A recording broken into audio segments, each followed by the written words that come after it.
Welcome to Midwest Paranormal Presents Paranormal Soup. I'm your host, Jason Bland, and tonight we have returning guest, Paul Anthony Wallis. He's the author of Escaping from Eden. It just released this month. Escaping from Eden. Does Genesis teach us that the human race was created by God or engineered by ETs? We had such a great time last year. At the end of last year, I think it was in December of last year, we talked to him about his book and the great research that he's done on this topic that I love so much is the idea. Did God create man or ancient aliens? Well, everybody knows my opinion on this. Generally falls on the ancient alien side. But maybe God had a little hand in it too. We're going to talk all about that with Paul tonight, and we will open up the phone lines later in the show, probably after the second commercial break, so you can call in and join the conversation. I'd love to hear your guys' thoughts on this. Call in, join the discussion. What are your thoughts? For my, Chariots of the God by Eric von Daniken, I read that at a very young age.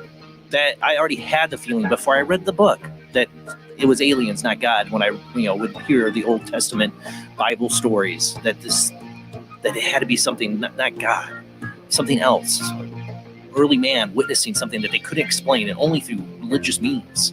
So, can't wait to talk to Paul about that. We got a lot of weird to get to in the World Wide Web of Weird. So let's go ahead and get rolling into the show.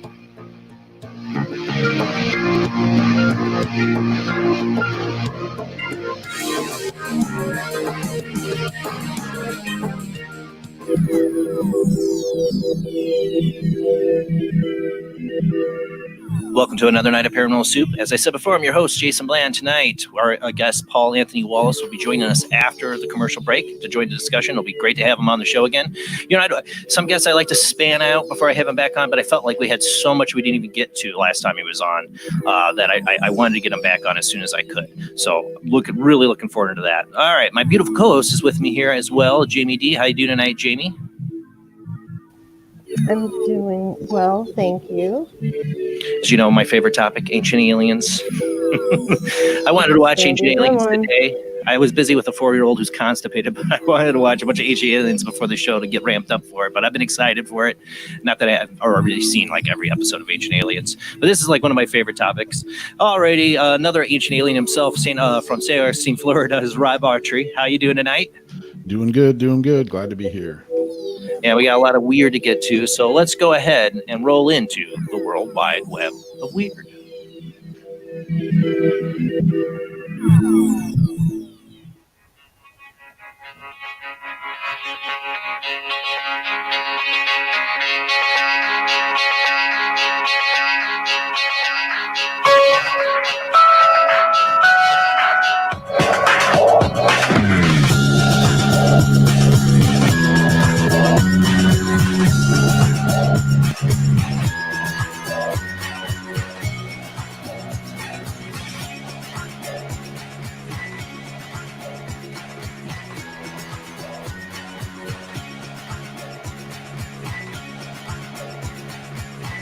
Tonight on the World Wide Web of Weird, I was in the mood to start with some Bigfoot stuff. I think over the last few weeks of being on lockdown in my home with my two boys, their biggest topic, I think favorite topic of mine is Bigfoot. And we've watched, I think now every single animated Bigfoot kids movie there is. I've enjoyed most of them. Some of them, but it's definitely get my mood. I've been thinking a lot about Bigfoot for my boys. So this one, Coast to Coast AM, Bigfoot print found in North Carolina, and this is not long after they've also had another Bigfoot sighting just last month we covered.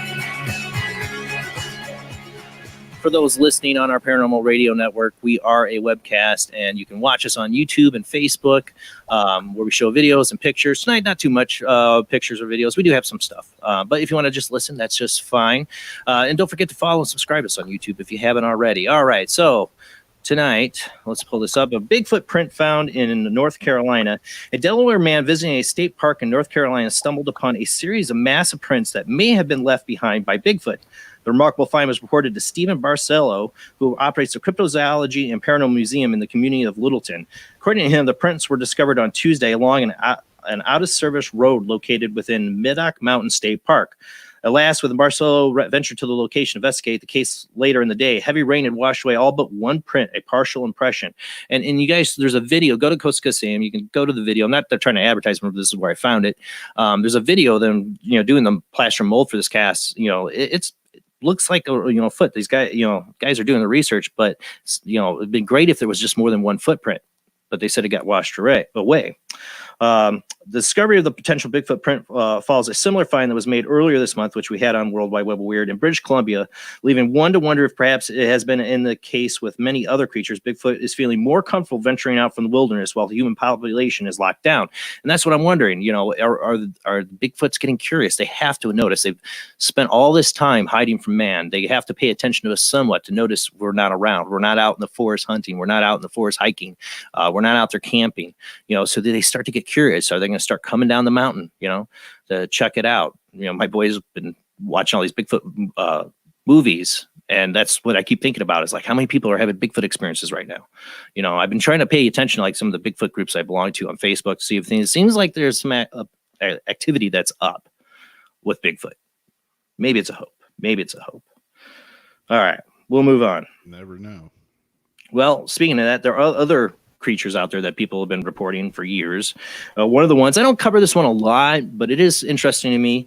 It's from the Mirror. Big cat sighting muscular wild puma in British countryside divides opinion.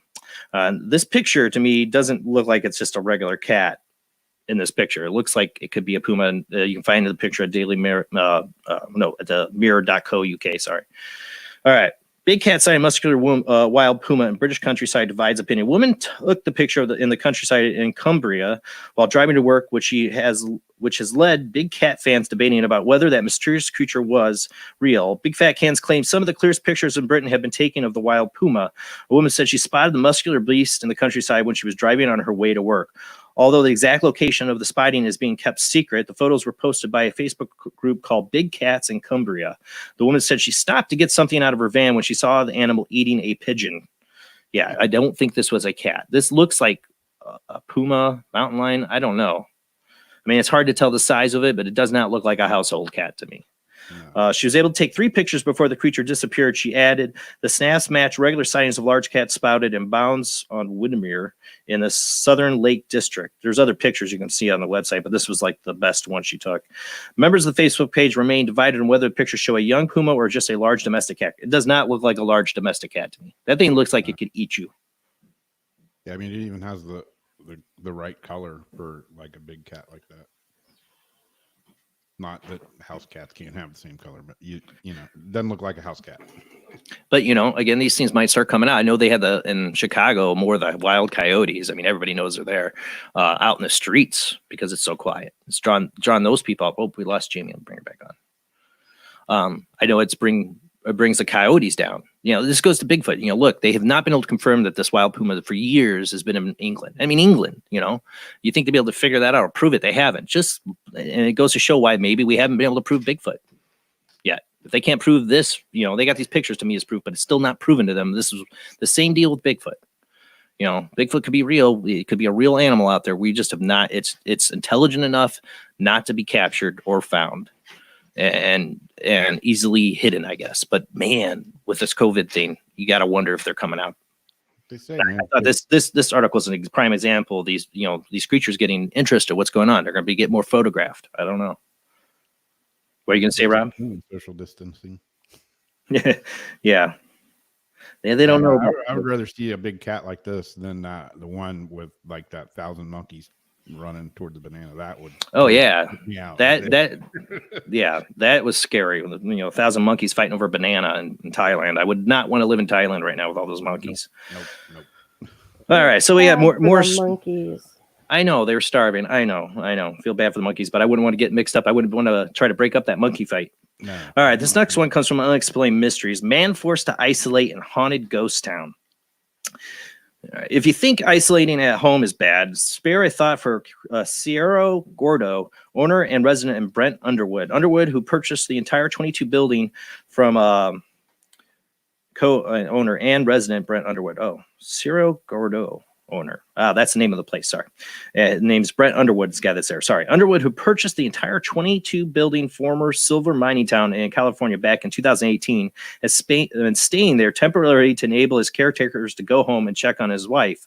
Within days, however, the region was hit with a spell of bad weather, bearing Sierra Gordo. I don't know if I'm saying that right. Sorry. In snow, with the entire town abandoned and with the nearest grocery store over 26 miles away, he was effectively cut off from civilization with no way to get back home. I am definitely social isolating, at least, he told Sky News. Worse still, the town itself has a notorious reputation for being haunted. It has been previously featured on episodes of Ghost Adventures, and I remember this town on the Ghost Adventures. Legend has it at the home of the ghosts of two youths who died after becoming trapped in a closet. Apart from the ghosts and maybe a few bobcats, I'm alone, said Underwood. I've heard some strange sounds, and I had a book fall off a shelf for no apparent reason. Having said that, I've never really felt under threat from the spirits, so maybe we found a way to coexist peacefully. I'm definitely open-minded about it all now. With any luck, his supplies will hold out until the snow clears and he can travel back to civilization. But imagine, that's such a shining scenario. Being trapped and isolated. He's in a town, not in a, this is like totally a Stephen King book in the making. Oh, yeah.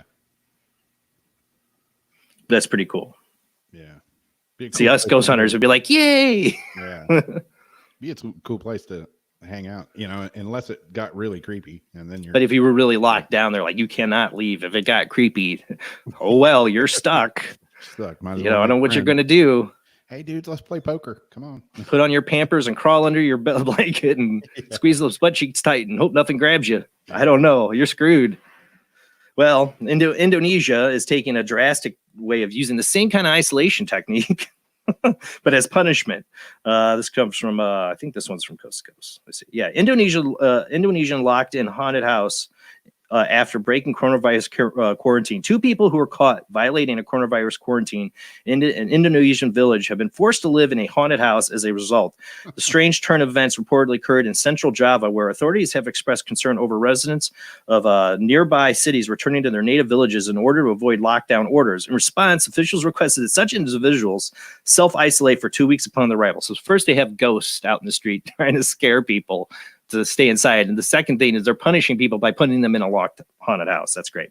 Nice. However, when reports surfaced that some people were reticent to honor the request, Regent Kusindar Utung Uni, well, this name's like 5 pieces long, warned that if need be, they should be locked inside a haunted house if necessary.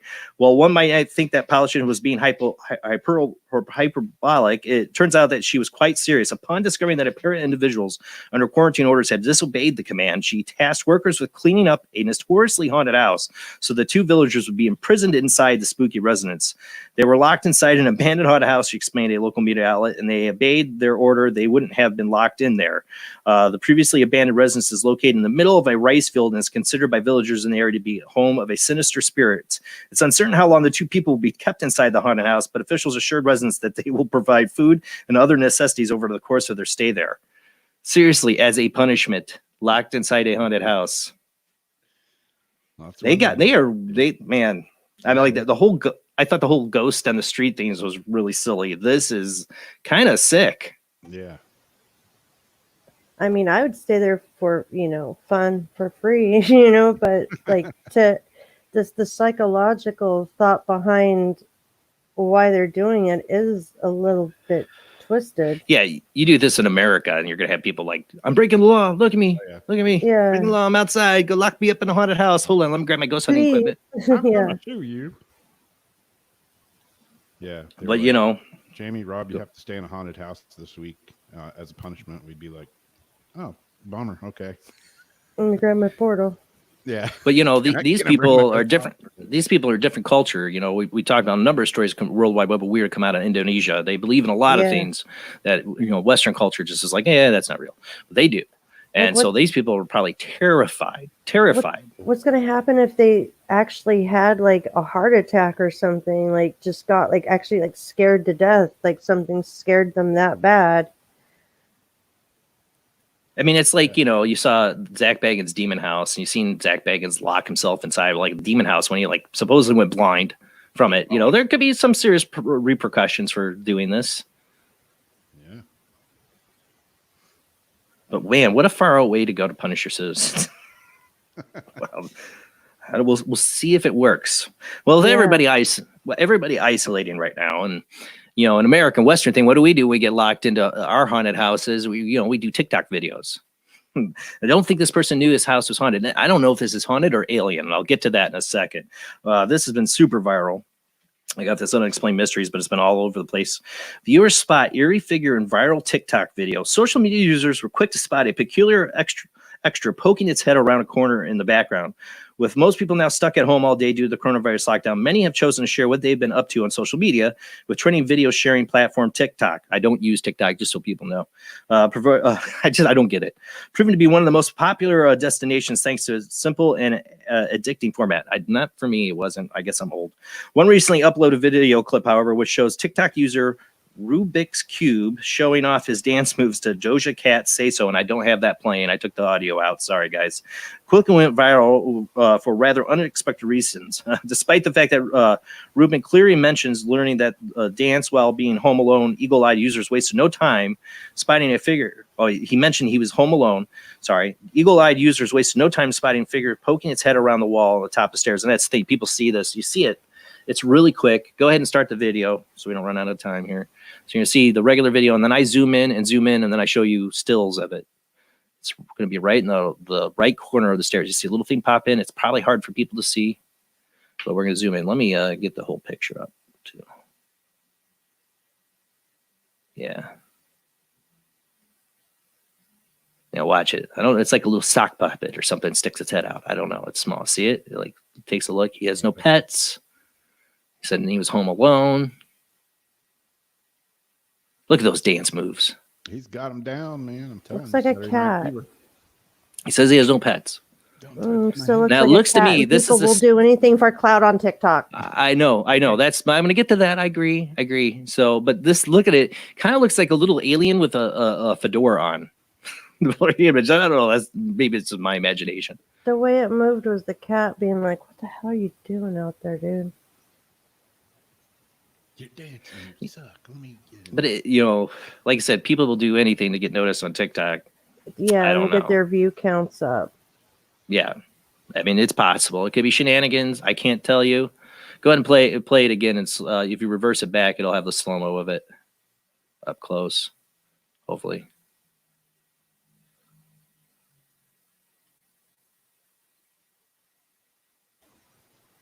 You hear the That's song a in your zoom in. head, don't you, Rob? I don't even know the song. The punches that you throw.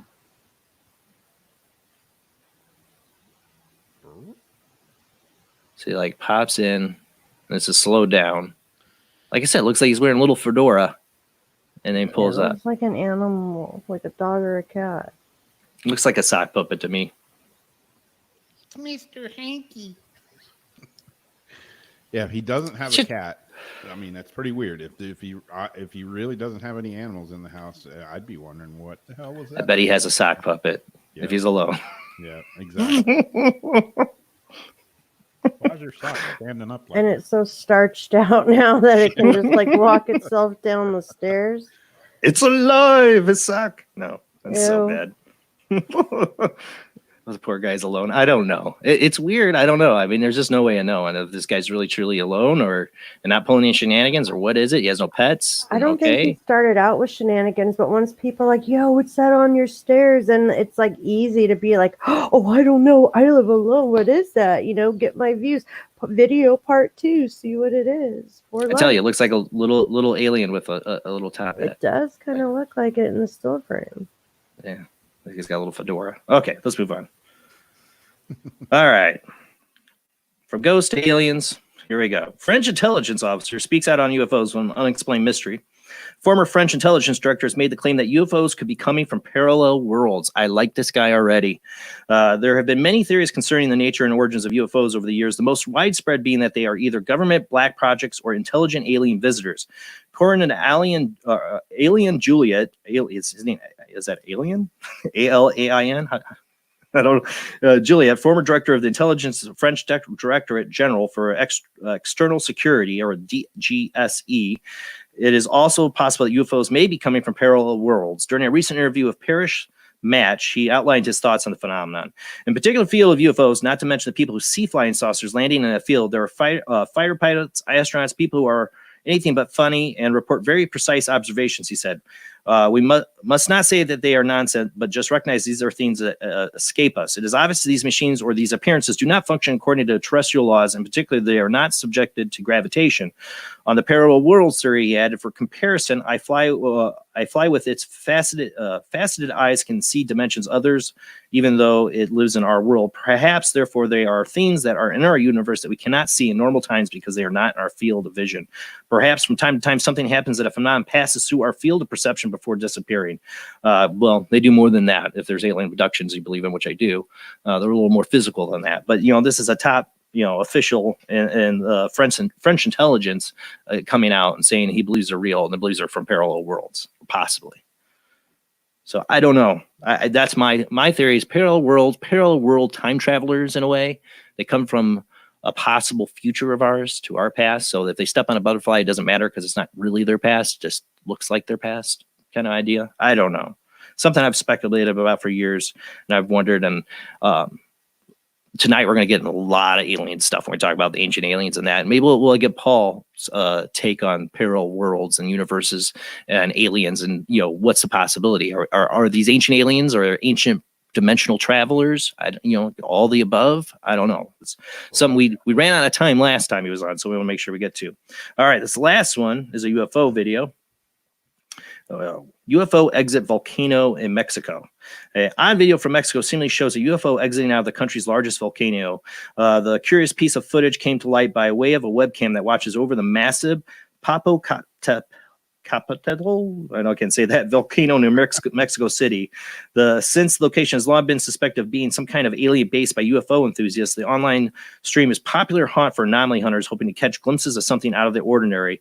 This past Monday evening, one such diligent viewer noticed a puzzling moment when a rather sizable glowing orb emerged from the crater of the volcano and flew up in the sky. Sharing the video on his website, identifiable UFO researcher Scott Waring declared that this is just further proof that an alien base does exist, and the aliens living there have large spacecraft. This would be large if it's a bug.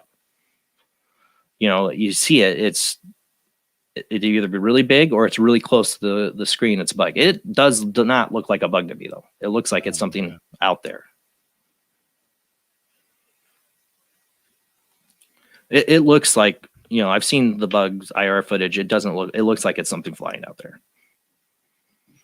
And if it actually, is it coming out of the volcano or is it coming like from behind it, Right.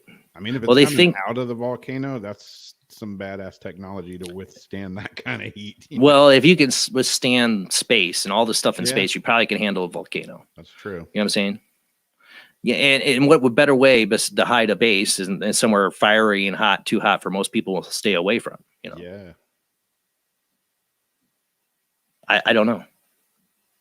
It doesn't look like a lot of times I will say, oh, this is probably a bug or something. I don't know. Play it again from the beginning. Let's see it. It takes off.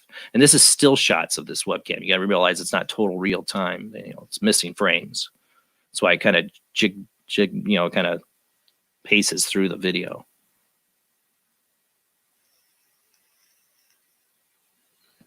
I don't know. Jamie, you watch a lot of IR stuff. Does it look like a bug to you?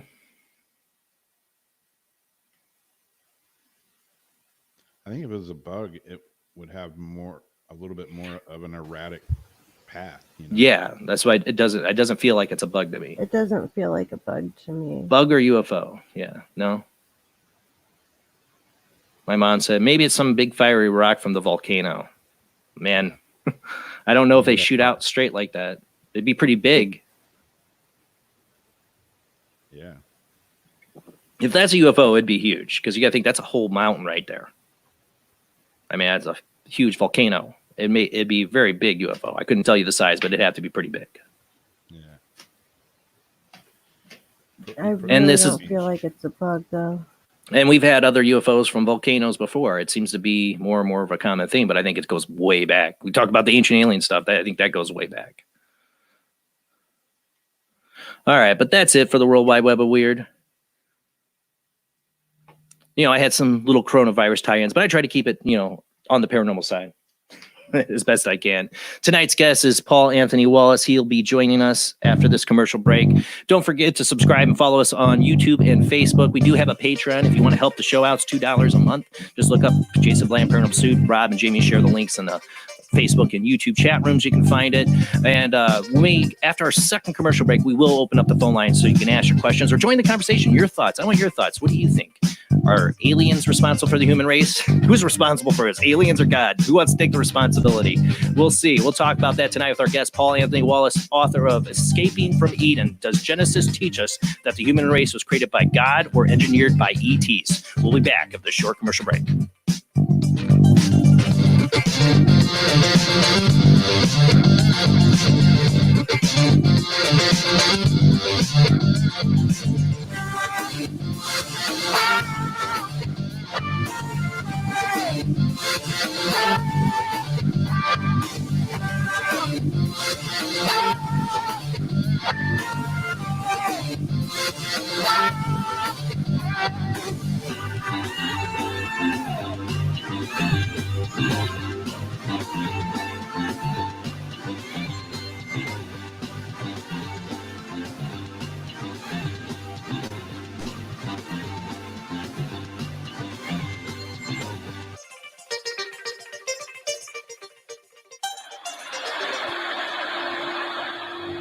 Join us every Wednesday night at midnight Eastern Standard Time for Weird Wednesday, the live stream, with your hosts Jamie, the Living Dead Girl, and Rob, the Phantom, where we'll talk about all things paranormal, including zodiac, astrology, tarot card and oracle card readings, live ghost boxing and spirit communication, where we'll do voices from beyond the cold case files. So we hope you join us live on Facebook and YouTube every Wednesday night at midnight Eastern Standard Time.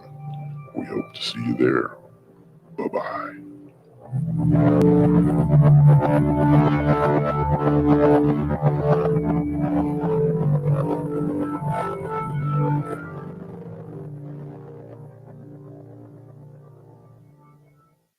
Bring life to the dead. Bring life to the dead. Bring life to the dead. Bring life to the dead. Bring life to the dead.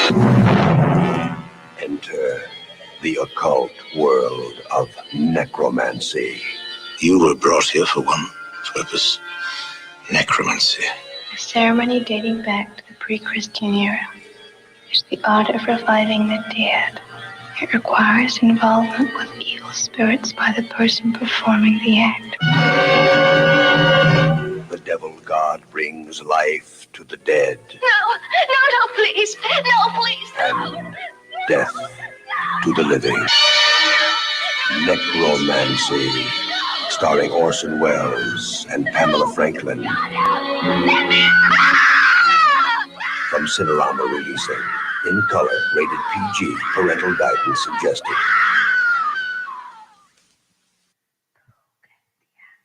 The international chart-topping Haunted Horror of Haverfordwest has been described as terrifyingly real, a must-read, shocking and chilling brilliance, genuinely worrying, utterly frightening.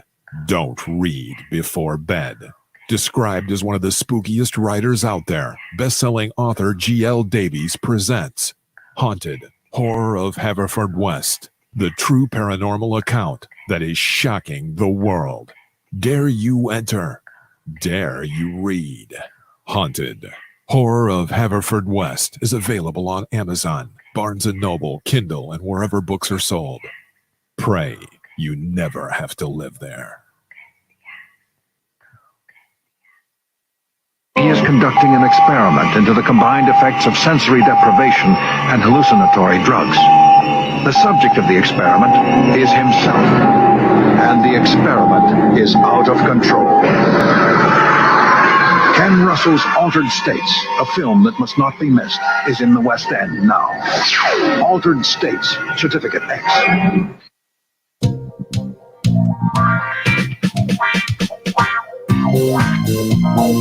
The night is alive. Join us and take a walk on the weird side when you tune in to the Kingdom of Nye, hosted by Heather Wade, the finest in late night talk. Listen live free weeknights starting at 9 p.m. Pacific time at thekingdomofnye.com, talkstreamlive.com, and the Paranormal Radio app.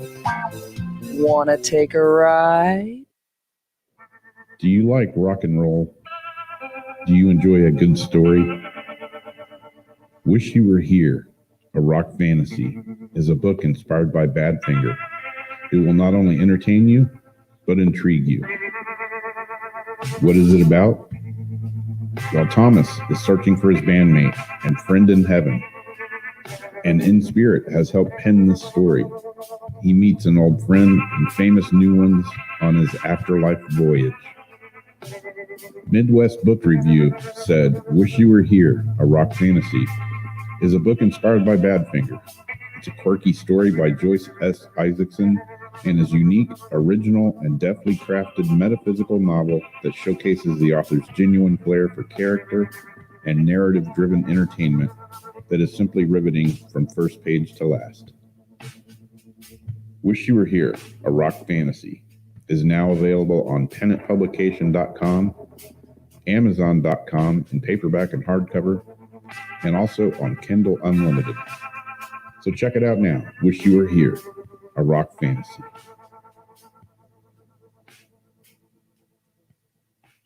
Switch to DCS ranging. 240, nominal to profile. We're in the pipe. 5 by 5.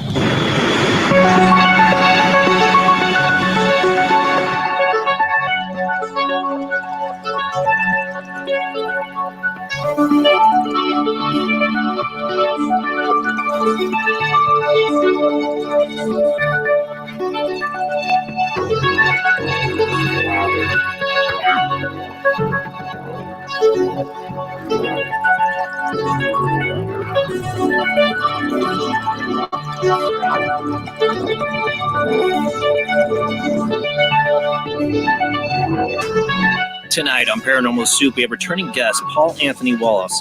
Paul is a researcher, speaker, and author of books on spirituality and mysticism. He researches the world's mythologies for how they speak to our origins as a species and our potential today as human beings. In the 80s and 90s, Paul's work centered on establishing foundations for new faith communities. Over the last 20 years, he has designed and delivered training for church ministers in the UK and in Australia. In Australia, Paul has lectured on the history of religions throughout the hermeneutics, principles of interpreting texts, including the Bible, and served in the Anglican Church as an Archdeacon in the Australian Capital Territory. Paul provides personal coaching to clients in leadership and is a practitioner of healing in the Christian tradition. He's a musician, storyteller, author, mentor, a conscious breather, and a barefoot walker. Paul is married with 3 children and lives in Australia. He's joining us early in the morning for him there. His website is www.paulanthonywallis.com. His book just came out, Escaping from Eden. Does Genesis teach us that the human race was created by God or engineered by ETs? We had such a great time last time he was on. We just last Sunday had such great biblical talks with Joy Pugh, who did her own take on what's happening with Armageddon, maybe. So we've had a lot of biblical talk, and this is my favorite biblical talk. My theory that a lot of the Old Testament is alien originated, that we originated from an alien hand that did that. And that's what we're going to get in that conversation tonight. After the second commercial break, you can call in and join the conversation. But let's go ahead and get to our guest.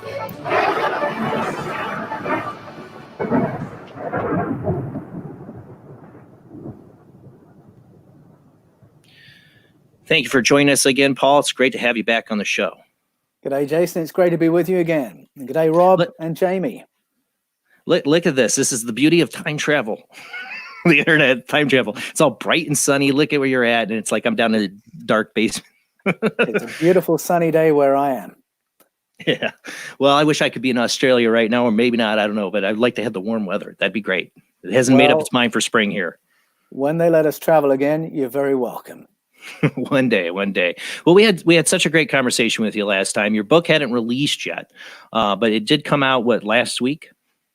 Yeah, it has been released in the UK, and on Friday it will be flying off the shelves in the USA and around the world. So you can go straight to Amazon, Barnes & Noble right now, put your order in, and Friday it will leave the shelf and make its way towards your home. I'm excited. I want to get a copy, definitely, because this is, my favorite topic, probably by far. I mean, I'm a paranormal investigator, do ghosts, but my earliest thoughts about the weird and the paranormal did center around ghosts, but I also thought about aliens a lot. Like I said, I read Eric von Daniken's Chariots of the God at a very young age, and it influenced me. But I swear to you, it's been ingrained in me the thought that aliens had a hand in our creation before I even read Chariots of the God. That just made me feel like I wasn't crazy as a kid for thinking that. Jason, what was it that first clued you? Where do you think you got that feeling from? I swear it's an inner feeling. I mean, I'll give some credit to my mother. Because I think that's kind of her thoughts. At least as a kid, maybe it spilled over to me as a kid. We talked openly in my household, but I was also a fan of sci-fi. My Star Trek, big Star Trek fan, big Star Wars fan, and just the fiction itself. To me, there's so many hints, things that point to this idea in our own fiction that I think influenced me as a child.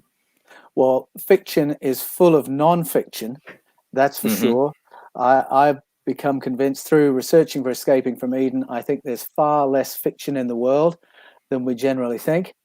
I think the thing that clued me before encountering Eric von Daniken was just looking at ourselves and realizing there was a gap in our ability to explain ourselves. We're clearly some kind of animal living on planet Earth, and I found that the religious answers couldn't quite explain why we are some kind of animal.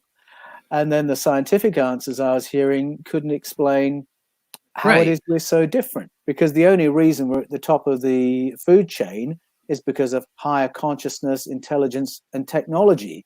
But it couldn't explain how we got that. This is when I was a young kid, when I was being explained about evolution, we're at the top of evolution, the chain of evolution to, have the intelligence to do the stuff that we are, and the fittest survive. Well, I look at every human being. I don't feel like we're very fit, maybe mentally, to make fires and make clothes, but take that away without the mental stuff. Physically, we're not very fit. We don't have a lot of hair on our bodies to keep us warm like animals do. We need we need shelter. We need all these things. We need this brain to make. But in our early days, we didn't have that stuff. We had to learn it as we go. We didn't seem very fit to survive. Exactly. We don't seem very well adapted to planet Earth. If you or I were put out in the wild, especially with the big cats they're finding in the UK, 3 days, 3 nights, we'd either be sick, hospitalized, or would have passed away. All the other animals seem to live quite happily in the wild. So that was the gap. That was the anomaly that really got my attention. Like sunburns. Why do you don't see many animals getting sunburns, or having that problem? It just seems like there's something in us that, we weren't totally set up right to be totally here on this planet. I know of one animal that gets sunburnt, but it's one that we have bred into existence. A all pig? the naturally occurring animals seem to do okay. Yeah. What, a pig? Because I know pigs can get sunburned. Oh, well, then there's two. We've got the modern pig, and we've got white cats, which is our work. White cats. Yes, right. I forgot about that. Yeah. So but bred. Yeah, exactly. And that's a good point. Bred into existence. So your books, people are starting to read your book. What are the people are coming back to you as? I know you get emails. What's the reception your book's getting right now? I'm really thrilled by the response, because as people have been finding out about Escaping from Eden through the Paul Wallis channel, the Fifth Kind TV, interviews like this one, I have people contacting me every single day. And a lot of them are contacting me because they've had experiences that are outside of the box, and experiences that they haven't felt free to tell other people but they feel I might give them a listen. And just one really stuck in my mind, and there have been many like it. A gentleman contacted me a couple of weeks ago who said, I had this experience when I was 15 years old.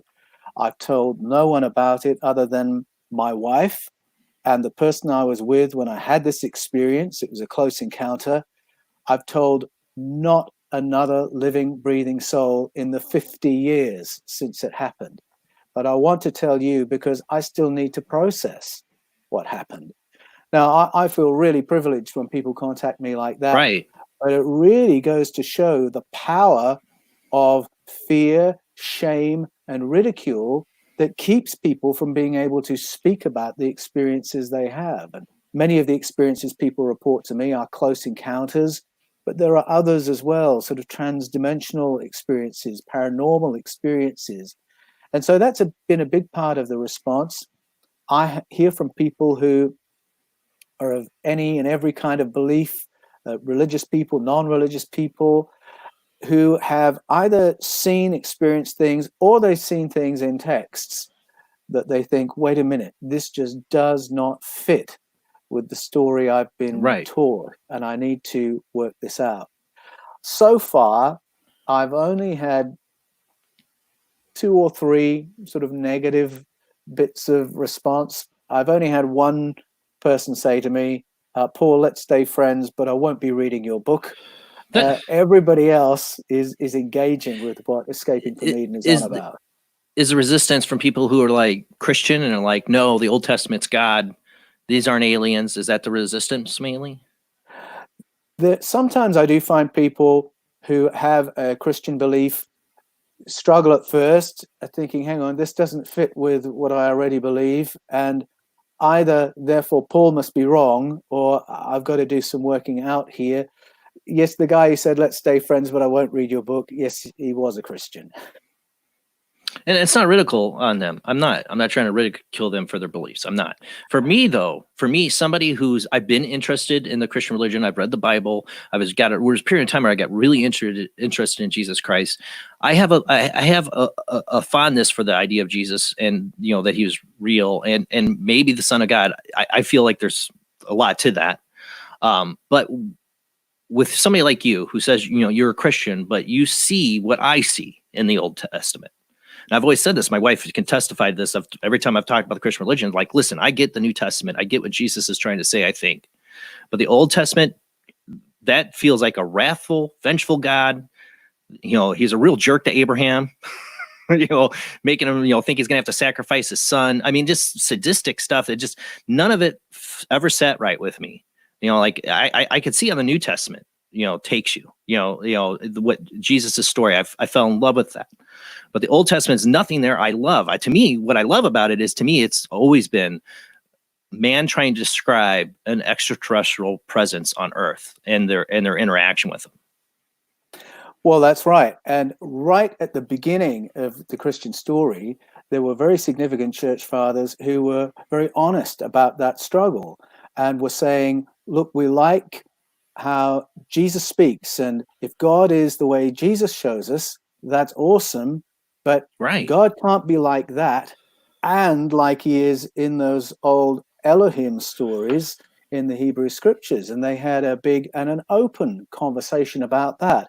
And there were significant people like Clement of Alexandria, Irenaeus, Tertullian, Justin Martyr, Origen, and a guy called Marcion, who were all part of that conversation, saying, we cannot take those old stories at face value. And Marcion was the clearest in that spectrum of leaders who would say the Elohim stories are not God's stories. They're stories about a completely different kind of entity. And that's the conclusion that I reached in my research for Escaping from Eden, that many of the old Elohim stories are ancestral memories of our bumping up against a colonizing force, an extraterrestrial species here on planet Earth, managing our ancestors and very often inflicting traumas, which we have blamed God for, but were really the responsibility of a neighboring species. Well, even you have the Elohim, wherever I pronounce it wrong and butcher it, but the powerful ones, I love how, your first take on it in Genesis is to, take God out of it and replace it by the Elohim, the powerful ones, how that changes it. And it makes it look so much like, and we're going to get into the Sumerians tonight, but the Sumerian stories. But the thing that, Yahweh, when they get into the story of Yahweh, even, which is almost, it's like separate from the Elohim. Like Yahweh's trying to tell them, you're not going to follow the powerful ones. You're going to follow this powerful one. That to me seems like another alien force trying to outdo the other alien forces in the Bible. That's certainly how the story plays out. You're quite right. In Joshua 24, Joshua, the leader who follows Moses, says, stop following the powerful ones of Abraham and Sarah, your ancestors, and stop paying attention to the powerful ones of Egypt. Follow Yahweh. And so there's a cut off of the old powerful ones. We now follow Yahweh. Elohim and Yahweh are clearly not the same thing. But the way the story rolls on from there, you're quite right. There still seems to be this population of powerful beings, Yahweh is one of them, bumping up against each other, sending the humans to war against each other, because evidently they are in competition with one another for resources and hegemony. And that's the real story of all the warfare and the battles that we read through the pages of the Old Testament. That's what what I've understood of it is a lot of the stories when we go back. Let's go to the Sumerian thing. Okay, so Abraham and Sarah, they lived, if I understand it, probably they lived in a Sumerian city. They lived in a Sumerian culture that That's they left. Right. We're told they came from Ur of the Chaldees, which was a Sumerian-based culture. Abraham's dad was a priest in that culture, and they'd grown up there. Abraham was 70 before they moved away from there. And so it's not surprising they would bring the stories of beginnings that they'd grown up with them and sow them into the beginning of their tradition. And so that's why it should be unsurprising to a reader of the Bible that what we have in the books of the Old Testament are summary versions of the Sumerian-based stories. Now, we didn't know that. We couldn't confirm that until the 1800s when we got the translation key to all the cuneiform tablets we'd been digging up since the 1500s. But the moment we could translate them, that's what emerged, that the Genesis stories summarize the old Sumerian and Babylonian stories. Except that the Sumerians really name what it is. These pretty much telling you these are extraterrestrials at times. Exactly. The Sumerian stories are not about God. They're about the sky people. And the story makes very clear they are from somewhere else, from outer space, arrived on planet Earth to colonize the place and having a hands-on involvement in our development as a species. And that was, I guess, the scandal of discovering the Sumerian narrative in the 1800s. And we're still working out still debating it of that. That's right. But that, that should say a lot about what, where these stories came from. I mean, they have their own Adam and Eve story. They have their own flood story. They have a way, and the flood pretty much describes the fall of the Sumerian culture. Well, it's a very interesting moment. In the Kings list, you've got the list of kings before the flood, and then the list of kings after, and then the transition from our being governed by this colonizing force to governing ourselves and having human kings and queens. And that's how the story rolls along. And the parallels are really, really interesting between that and the Genesis story.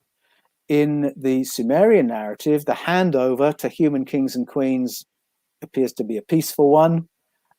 In the Egyptian narratives, there's a similar transition from divine kings to human kings and queens, the pharaohs. When that transition happens in Genesis, it's a much more ugly story, and it raises more questions about what these non-human kings and queens might have been, because the governing force before King Saul was this entity Yahweh. And the curious thing, once you realize the name Yahweh has been put back into earlier texts, you then have to realize not every story with the character Yahweh in it is Yahweh or a God story. And so you really have to go right back to the beginning, start translating these words, clear as a bell. Elohim means powerful ones. Read it that way from the beginning, and a totally different explanation of our origins emerges. And it's not a random story. It parallels the Sumerian, parallel stories from Africa, India, Greece, Norse culture, indigenous Australia, Native American. And as the repetition builds up, you begin to realize this has to be the carriage of ancient memory. These different cultures with no contact can't coincidentally have all invented the same story.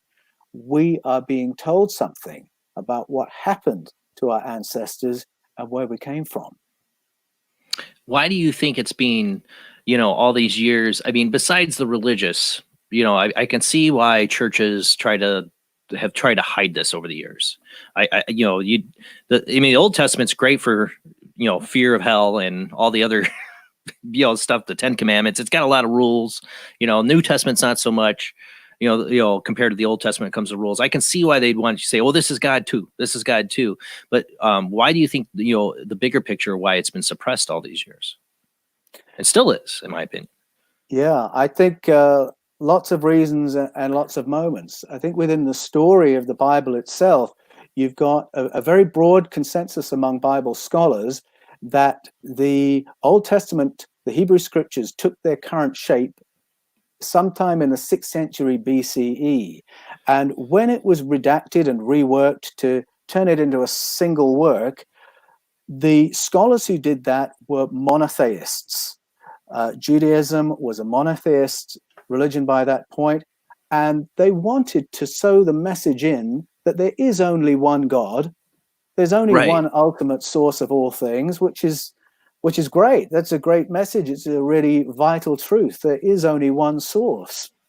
But when they did the redaction, what that meant was they wrote out what looked to them like problems from the old stories. So you get to the 10 Commandments, there's an acknowledgement of other gods. You shall have no other gods. Worship only Yahweh. Well, what do they do about that? They try to get rid of the too many gods. And that's how you get to you mentioned the problem with the Abraham sacrificing Isaac story. They get to that story, get rid of too many gods, fine, but now that it's a God story, you've got an awful God.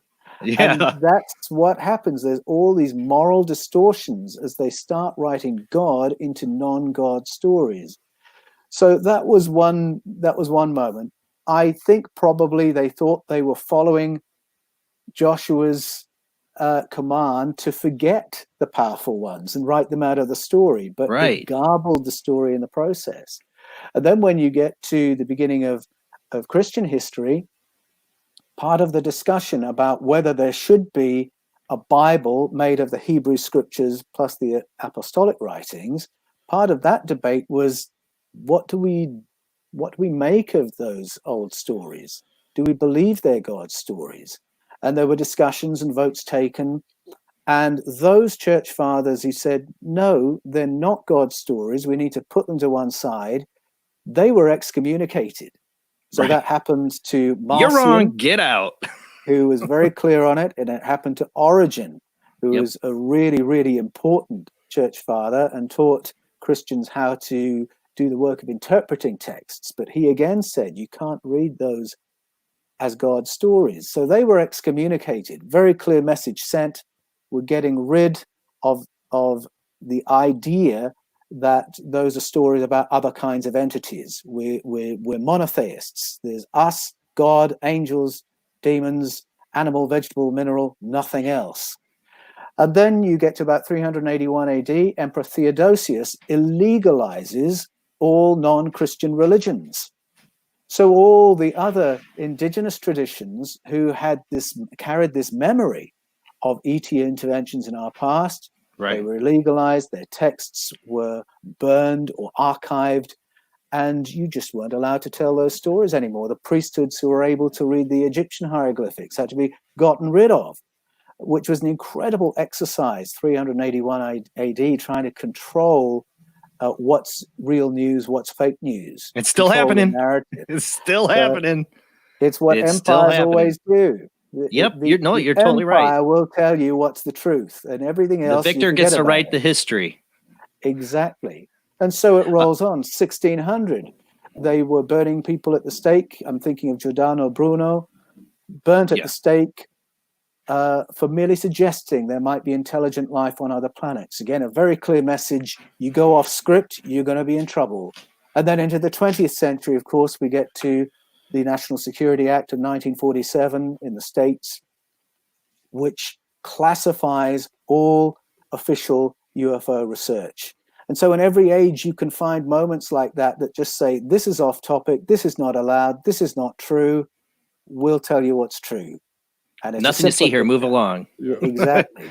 And it's a simple bit. I mean, think about the Roman Empire. It was neat and tidy to have God and the emperor at the top, and then the bishops and the civic authorities, and then the priests, and then the rest of us at the bottom, in a world where being a good citizen and a good Christian were the same thing. It's very neat and tidy if you want a neat and tidy society.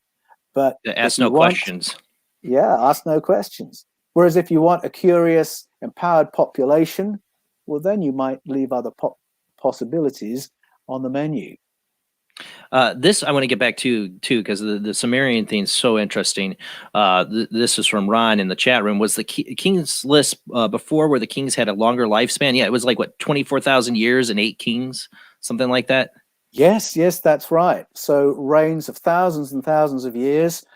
We know what SARS refers to. That's the unit of time. It's all part of that same mathematics of 60 seconds in a minute, 60 minutes in an hour. The Sumerians used all that. And that's right. SARS was just the next scale up of 3,600 years. So we know what we're reading, that there were these incredibly long lifespans of these rulers prior to the human rulers.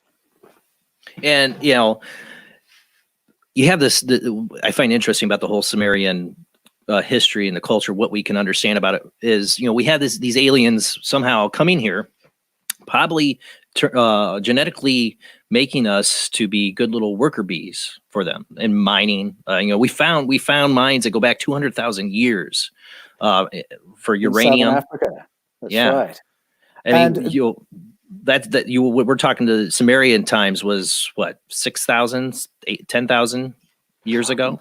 Yeah, that's right. 7,500 years ago, we have the Sumerian culture, but then their stories carry us much further back, way back. As soon as you start reading the King's List, you realize their stories are very, very, very, very old. The Epic of Gilgamesh is in fact a retelling of an earlier story. And that time frame for the mines that they're discovering in Southern Africa 200,000 years ago is really intriguing, because what we're told by paleontologists is that our ancestors were on the planet 200,000 years ago. People who were built the same as us, but apparently not as clever as us, were on the planet. Not clever enough to farm or build, but clever enough to work in someone else's mine. And that's great little rather worker bees. Intriguing. Yeah, Exactly. great little worker bees. And we talked about this last time you were on about, you know, it seems man's always been obsessed with gold, you know. Well, someone has. Yeah, someone has. Well, where did man get it from? Somebody else making us little miners. At some point, they had wrapped up operations, you know. So they had these Sumerian kings that were full on alien, you know. Eventually, they must have either started to leave or die off or something, but they had to hand it off to half human, half Anunnaki, or how do you say it? I always get this wrong. Anunnaki. Anunnaki. Yes, Anunnaki. That's right. In the Sumerian story, Gilgamesh is the crossover king.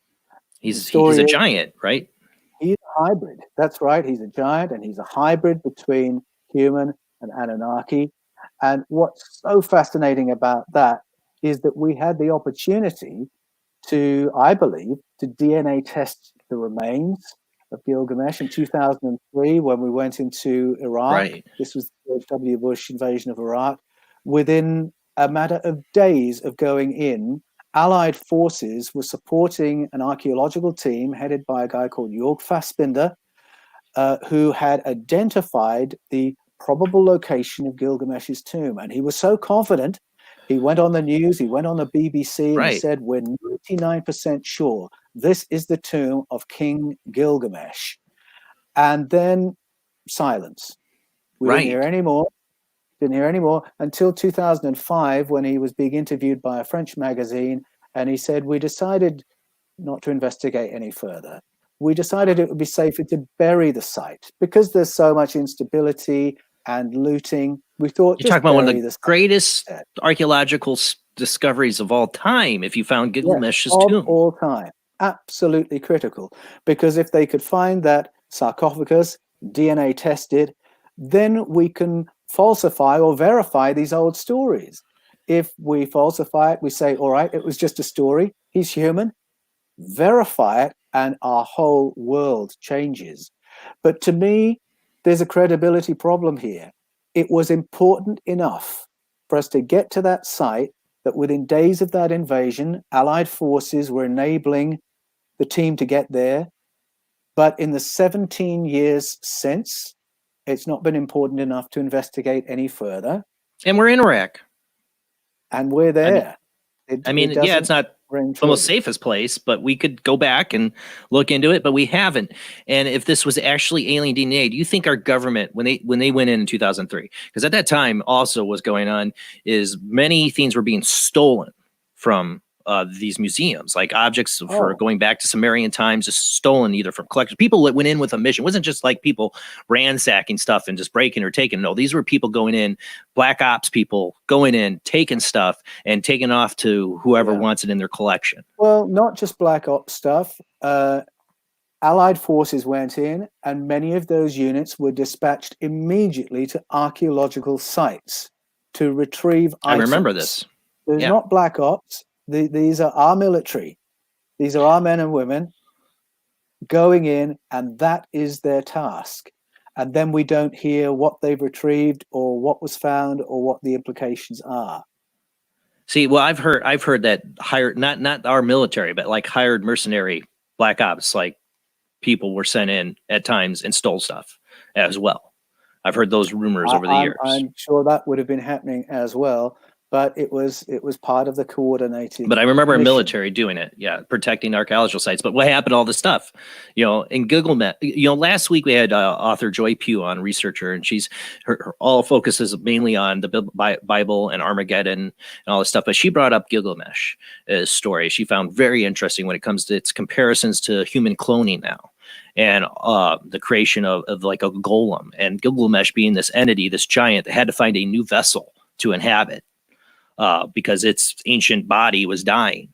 I found that's why Gilgamesh is a very interesting story. Imagine if we found that and we had alien, a full-bred alien body, ancient body there, how that would change the world.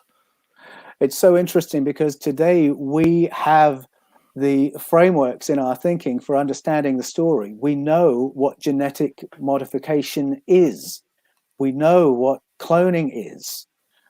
When these stories were first being read in the 1800s, once we'd found the translation key, they were just stories. Now we read them with a different level of credibility. And what's really curious about Gilgamesh is that all the stories associated with him keep resurfacing, keep getting retold. The Jungle Book, Tarzan are versions of part of the epic of Gilgamesh. And there's a reason the story keeps resurfacing and won't go away. Because it's imprinted our one of the earliest stories of man. One of the earliest stories that's gone back from the beginnings of man, of our culture.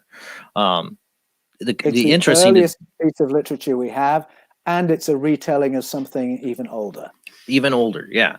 See, the question is, if the Sumerians or Anunnaki were these aliens that had looked different, like some they described they had wings and that they were giants.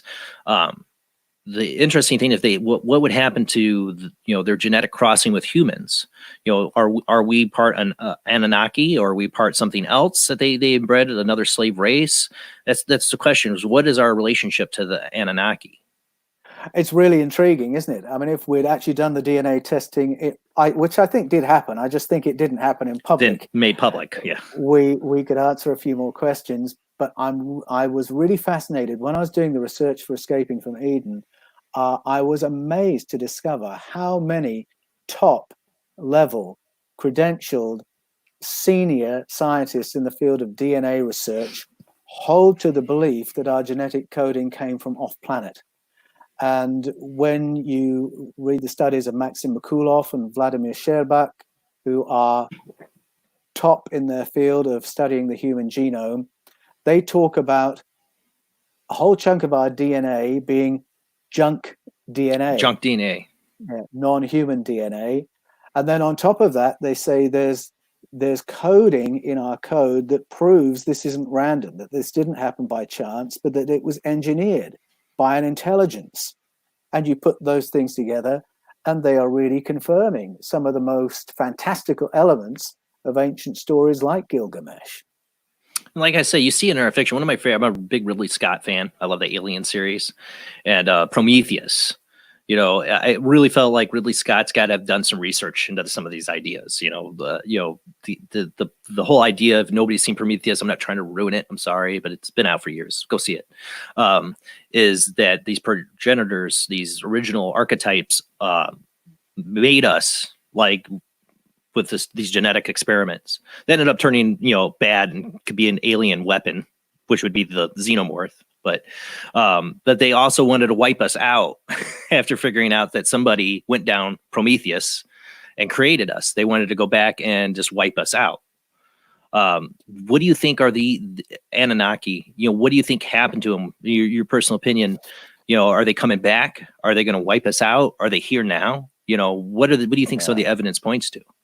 Yeah, that's a great question. Somebody's here now.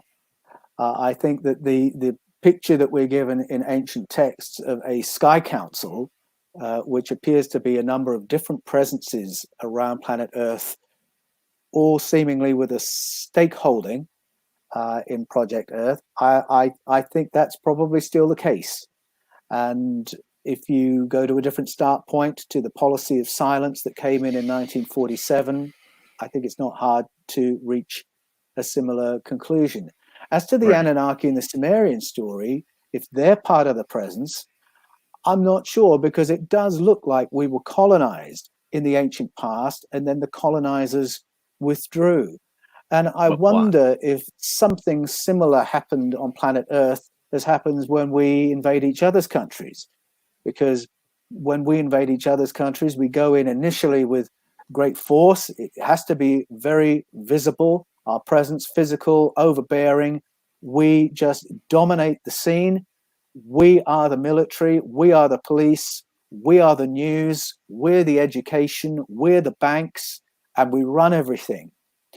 But after a while, once you've established the currency, set the commodity prices, exchange rates, all that sort of thing, you can take a step back. You can let one of the locals live in the governor's house. Let the locals provide the school teachers, the news service, the police. And ultimately, you can go home. And as long as you've got all those mechanisms in place, you can still enjoy being at the top of the economic tree, having returned home. And that's really what's happened as we've invaded each other's countries. I wonder if something similar happened to us on a global scale. Right. The Anunnaki retreated, leaving their viceroys in place. Maybe they had to retreat because of some other alien force, like a federation's like, hey, you can't go around turning races into slave races, and you just created a whole new race. You make yourselves gods. You guys need to back off and let these things develop on their own. You wonder if there's some kind of extra outside intervention. Like you said, they're like the Council of Nine, you have the 9 gods of Egypt. There's a lot of, like you said, within different cultures throughout the world, this seems like these the powerful ones, the ones that look over or make the decisions. You wonder if some force came in here and said, that's enough. No more mining. You guys got to pull out. And, look what we're doing in Iraq now, in Afghanistan. We're trying to let go and give them more control to take over, so we don't have to be there and be a presence. It seems like that's what it could have happened. Thousands of years ago, they were trying to slowly pull out of our civilization. Mm-hmm. Well, what Escaping from Eden suggests is that if you join the dots from the ancient narratives, world mythologies, listen to what NASA astronauts have said, have been allowed to say, even while bound by layers of official secrets, they have said a lot to say they believe we are in contact, but that there's a policy of silence. You put all that together and ask, why is there a presence? Why is there a policy of silence? And I think what you've just suggested is entirely possible, that we've got a plural presence and there is what Star Trek would call a prime directive. Right. That says they can be present but not disclosing. And that is the agreement that keeps them present but not too public, although just like in the Star Trek world, every so often that doesn't quite work and it does go public. But 200,000 years ago, it seems like somebody was breaking the rules of the prime directive. And somebody else turned up. Yeah. That's how I've always wondered if that's the case. The other thought I've had, especially when you get into the paranormal side, like into spirit possession and the story of Gilgamesh, this being who's trying to replace the flesh. He's living in this ancient giant body. He wants to replace his flesh with something else. And this is an ancient story. Is if you wanted to, your planet blew up or whatever, and you came to a new planet and you started a slave race of people that can live here and survive somewhat better than you can, even though you have our own problems surviving here, but they're the closest thing with your genetics and another genetics of something that is naturally surviving here that you can inhabit. Who's to say that we aren't the aliens, that we just switched our genetic makeup? And there's certain people, like if you go into, I'm a big fan of Stargate too. They had the symbiotic thing that would go inside the human to take over, and they're now the ruler or the god. Well, who's to say that it's something like that those aliens, they did the hybrid thing down the line because they needed the hybridization to make them put their soul or whatever you want to call it inside those alien bodies to control us. It could be, there's so many levels to this that we just have so many questions. There are certainly many stories like that in ancient narratives of other kinds of being, either inhabiting human beings or using human beings as avatars. Yeah. There's something very intriguing about that idea when we think that it was ancient ancestors who came up with that thought, and they did it to explain things that they had been experiencing. So, yes, I think what you're saying is very possibly part of the picture. Like I said, our last week's guest, Joy Pugh, when she brought up the Gilgamesh thing, it brought that thought into my mind again, because of the way she described Gilgamesh as, this, to her biblical ideas of it as this demonic entity that, that's trying to find its way to another vessel. And I think of, I don't know if you've ever heard the John Lear interviews on Art Bell back in the day. He mentioned that, the aliens referred to humans as containers, like we're just containing the souls. And you look at people that have past life regressions, and some of them are like, well, I was an alien on another planet. These things that come up, it makes you wonder how much the aliens are not just in control of our genetics, but our own human soul.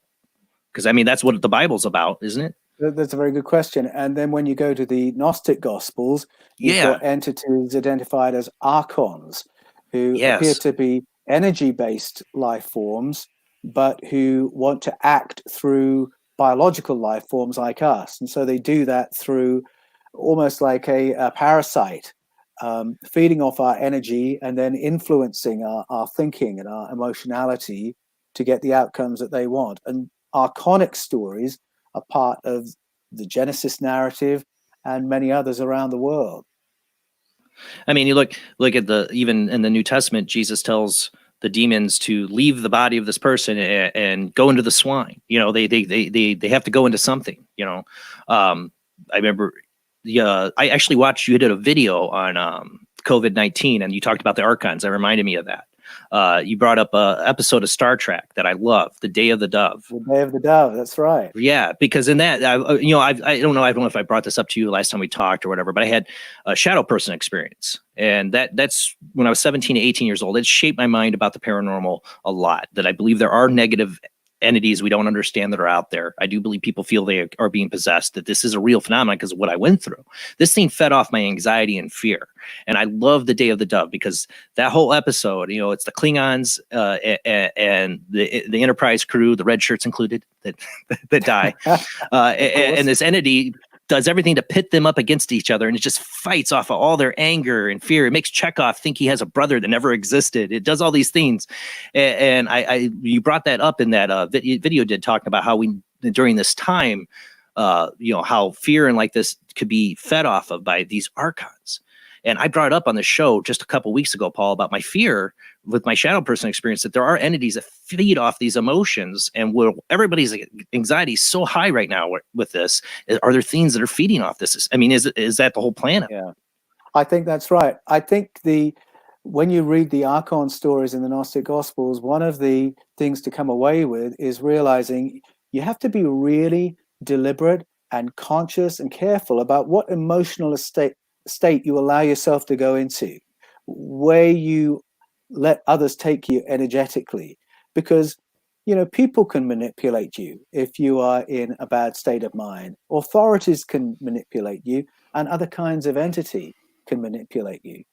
And in fact, you read through the narratives of the Hebrew scriptures and other world mythologies, and we realize there are layers and layers and layers of different kinds of entity. Some who are very material, flesh and blood like us, some that are described as spirits, some that appear to be interdimensional, some that are described as principalities and powers and authorities and spiritual, powerful ones in the heavenlies. And it can sound overwhelming. But I think ultimately, you and I are sovereign beings. And we need to exercise that sovereignty. How am I going to think? How am I going to perceive? What emotional state am I going to live in? And I think that is our protection against being manipulated, whether it's by a being we can see or a being we cannot see. I've always said, too, I'm a big fan of the idea of collective unconsciousness. People, the joint minds all collectively thinking something to make something happen.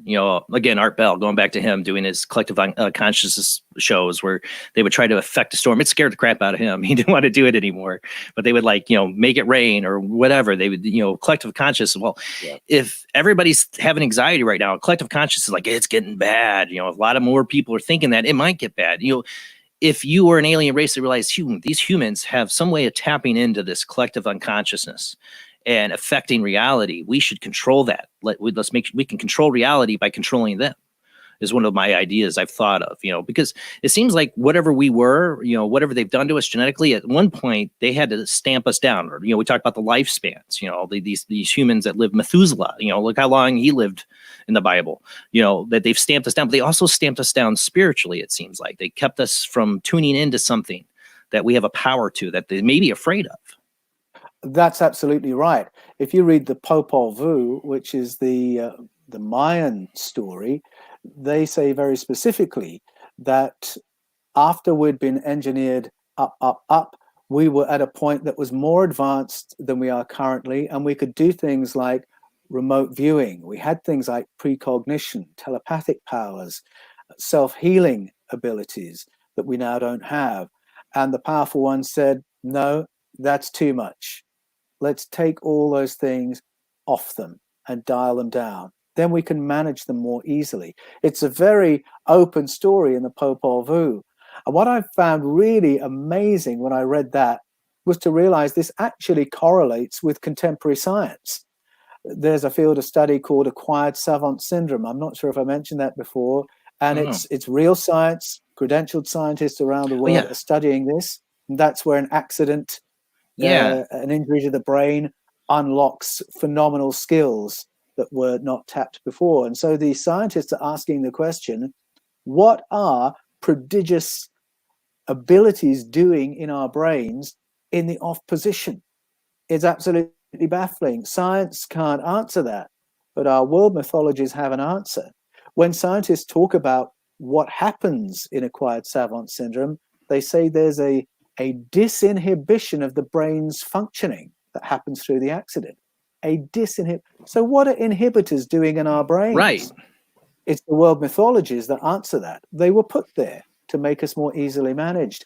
And the cultures that produce these stories very often produce mystical and shamanic approaches to turning those inhibitors off and allowing us again to operate at a more conscious, more intelligent, more able level. And that's something I find really interesting, very motivating.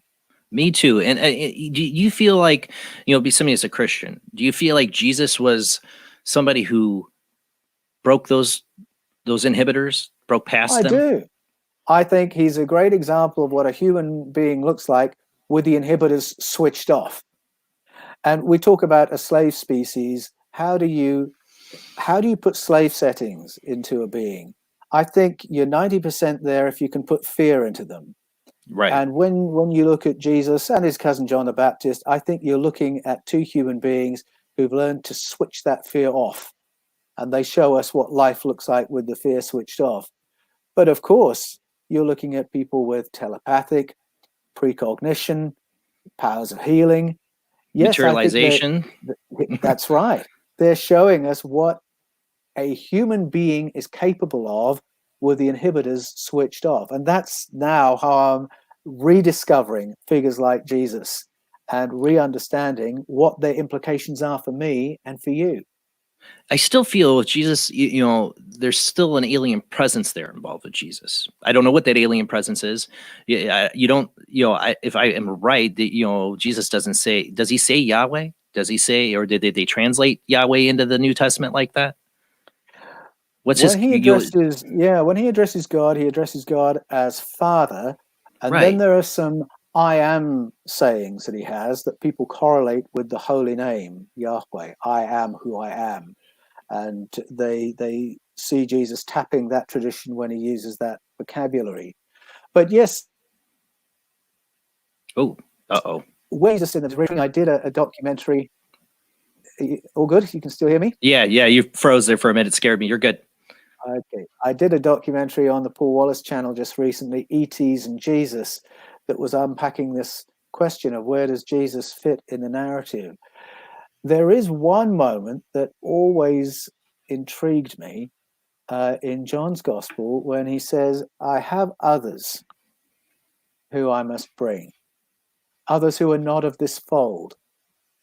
And I thought, who on earth is he talking about there? And there's a very senior theologian for the Vatican, Reverend Dr. Guy Consolmagno, director of the Vatican Observatory, who says that in his theological study, he's drawn the conclusion Jesus isn't talking about Gentiles at that point. He's talking about other species. And that always drew my attention, that particular text. But I think the way Jesus describes himself really makes him a model for all of us. In John's Gospel, it begins by saying, in the beginning was the Word, and the Word was with God, and the Word was God. And then the Word became flesh, became human. And then at the end of the Gospel, Jesus says, Father, I'm now returning to you, to the glory we enjoyed before the creation of the world. And that story arc, being with God, being God, and then becoming human, and then returning to that unified experience with God, I think Jesus is mapping out what the human journey is, that we begin as consciousness, then we have an individual human experience, and then we return to the unified consciousness. And what's intriguing about that storyline, 400 years before Jesus, that's how Plato was describing the human journey. Go to the teachings of Buddha, that's how Buddhism teaches the soul's journey. And so I'm now looking at Jesus and thinking, he's teaching me not only about his life, he's teaching me about my life. And there's a whole other layer there if we're wanting to ask, where did we come from? Who are we? And he's saying we're consciousness, we're divine consciousness. Yeah, that's why I've always been interested in it. I don't call myself a Christian because, I'm still coming to terms with it. I believe strongly in Jesus. The New Testament has impacted me in my life throughout the years, reading it and being interested in it. And yes, I'll admit I got interested in it because I believe there's ancient aliens, and I wanted to find all the clues in the Bible I could to it. But I find Jesus' story to be that very similar because I got into Buddhism. My mom's a Buddhist. I read the stories of that. I've looked into other religions. I've always wanted something spiritual, but have never locked onto anything particularly. I'm still questioning everything. I guess it's ingrained in my nature, but there's something I do believe, the real existence of Jesus Christ, and that he was trying to show us what we could be as humans, without these whatever you call them, blocks or filters they put on our inhibitors. Thank you. Yeah, that there's something more. Like he's trying to give us the red pill, break us out of the matrix. Right. So I feel really believe that. Yeah, that's exactly right. And that's where I go to in Escaping from Eden. I go back to Jesus at the end of the book and say, what's he setting us free from? Exactly. What's he breaking us out of here? And you can see his moments of anger. When Jesus does show he has anger, it's not towards people, but it's towards a system. He doesn't show anger towards people. It's more towards the system. Like when he crashes the market and starts throwing tables around, and he's angry at the people, but he's really more angry at the whole system that they've set up. And I think that's one of the most telling things in Jesus' story. He's like, we're missing the point. He's angry against feudalism. He's angry against authorities. Yeah, my kind of guy. We got to go to break, though. When we come back, we're going to open up the phone lines. You can join this conversation and give us your thoughts. Do you believe ancient aliens had a hand in our creation, or is it all nonsense to you? You can join it. Just be polite. Just join the discussion. We're open forum here. We all have different points of view, and I love to hear it from everybody. But we'll be back with our guest, Paul Anthony Wallis, author of Escaping from Eden. Does Genesis teach that the human race was created by God or engineered by ETs? We'll continue that question when we come back from the short commercial break.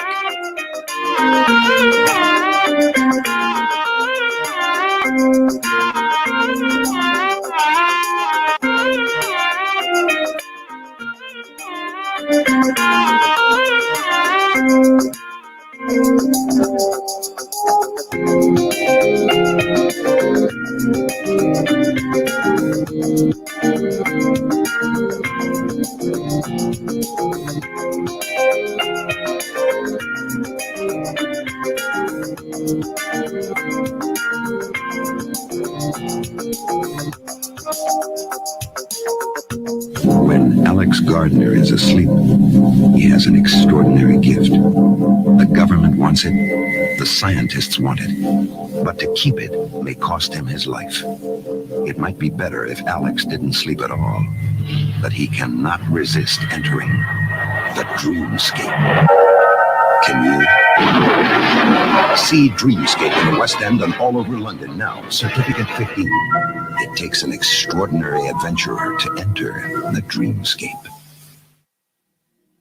Do you wish for more paranormal and spiritual content? The Paranormal Chronicles magazine is a free digital magazine crammed with the very best in paranormal and spiritual articles and features. No sign-up, no subscription, just free reading and knowledge for you. Read today at www.paranormalchronicles.com/magazine.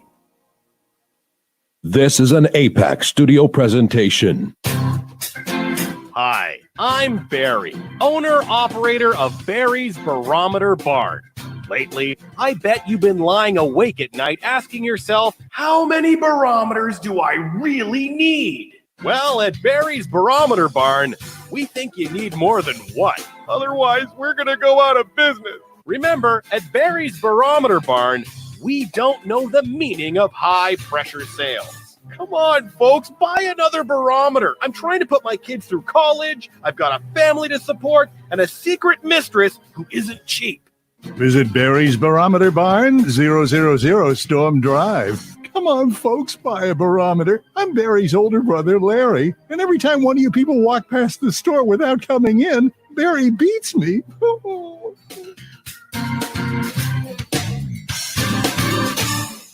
This has been a presentation from Tim Morgan's APAC Studio. For more almost professional amateur comic studio content, visit the APAC YouTube channel. Search APAC 2002. That's APAC 2002 on YouTube. Paranation Magazine is a new paranormal magazine based out of Denver, Colorado. Our goal isn't just to give you the best paranormal content out there, but to promote paranormal unity. We're doing this by giving everyone an opportunity to tell their stories and to share their experiences. For more information, follow us on Facebook at Paranation Magazine and soon, paranationmag.com. For every earthling who's ever dreamed of adventures beyond the stars comes the astonishing story of one who made it, Alex Rogan. You have been recruited by the Star League to defend the frontier against Sur and the Kodan Armada. Of all the life forms in all the galaxies, one has been chosen to be the last starfighter. The Last Starfighter, with the film of the #1 hit Do They Know It's Christmas, the official Band-Aid story. In the West End and across London now, rated PG.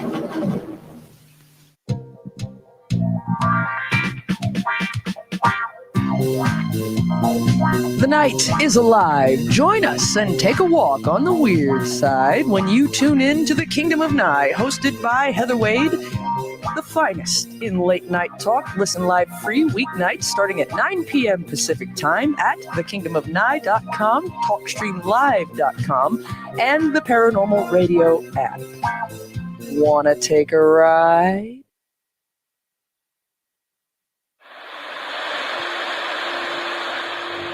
Join us every Wednesday night at midnight Eastern Standard Time for Weird Wednesday, the live stream, with your hosts Jamie, the Living Dead Girl, and Rob, the Phantom, where we'll talk about all things paranormal, including zodiac, astrology, tarot card and oracle card readings, live ghost boxing and spirit communication, where we'll do Voices from Beyond, the Cold Case Files. So we hope you join us live on Facebook and YouTube every Wednesday night at midnight Eastern Standard Time. We hope to see you there. Bye-bye.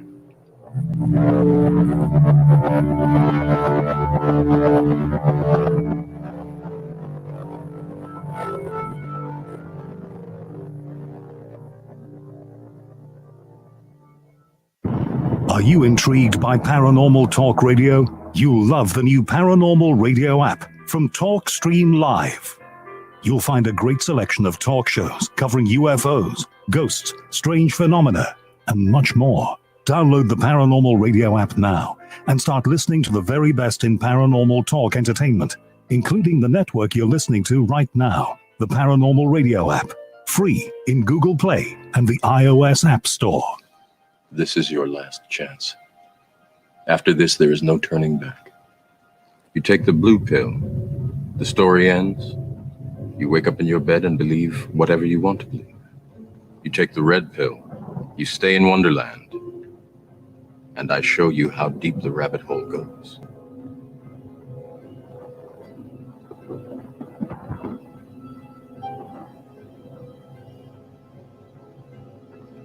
Remember, all I'm offering is the truth, nothing more.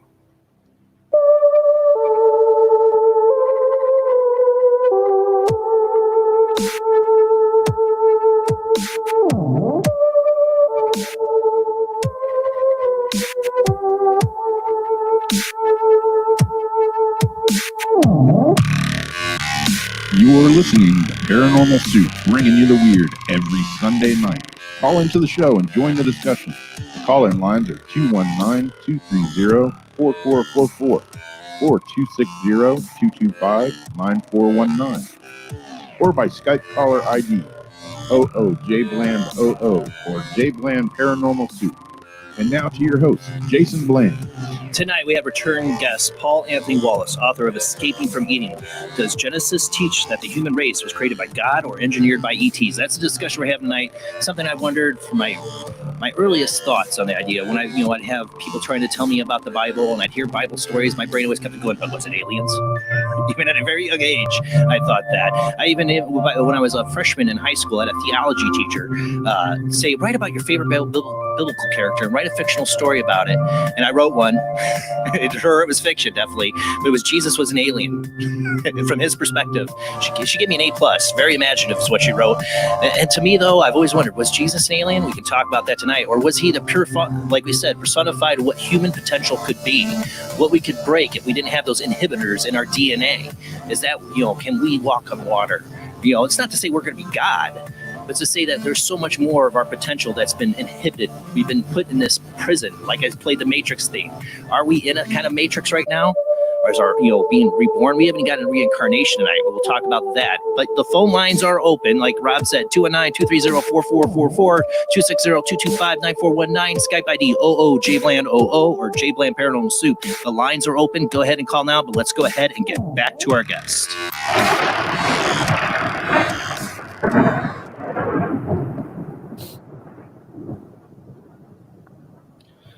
Welcome back to the show. Now, you heard my Matrix thing here. I've always had this feeling. I'm not saying I think we live in a simulated universe that you hear a lot of scientists talk about, but I feel like we are in some kind of Matrix. And if we've been inhibited, turned into a slave race. The reason I love the movie Matrix is how much Morpheus talks about how much we are slaves to the system. We don't even notice it. We don't notice the red girl in the dress. All we notice is the red girl in the dress going by. We don't notice the agents around us. I had this feeling, that for one, if there's reincarnation, for one, we're being reborn and have our lives forgotten, and then going through it again. They're seeing something corrupt with that system. There seems a lot of things corrupt in the system that we're enslaved to somehow. That movie, The Matrix, was an amazing zeitgeist of a movie, really, wasn't it? It resonated with people for a reason, I believe. Right. And it was a new idea to me when I watched that movie, however many years, 20 years ago now it came out, I think. It was a new idea to me that this material experience might actually be the projection of something else, of a digital reality, but it's not a new idea at all. Mm-hmm. This was written about 2,500 years ago by Plato.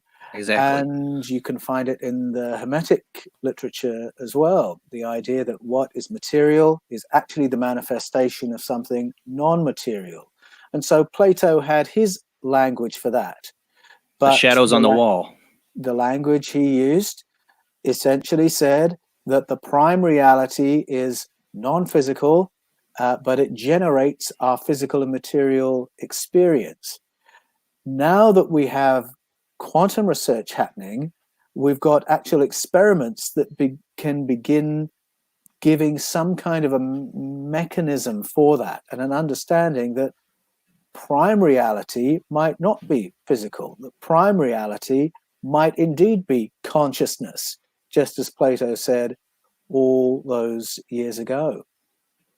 Well, that's what I love about Plato. You're talking about his idea that we're, the person in the cave, and we only see the shadow as our being. We don't see the person, the shadow on the wall. Is that the analogy you're talking about? Well, where I was going to was Plato's idea that before there's the material universe, there's consciousness. And before there is a material thing called a dog, there's a code for a dog. And that a dog programming. Is really a conception before it's a thing. And so he had his own language for that. We would now talk in terms of digital coding, which was how the Matrix presented it. But, there's a very nuts and bolts version of that idea that there's a digital reality and then there's the material thing.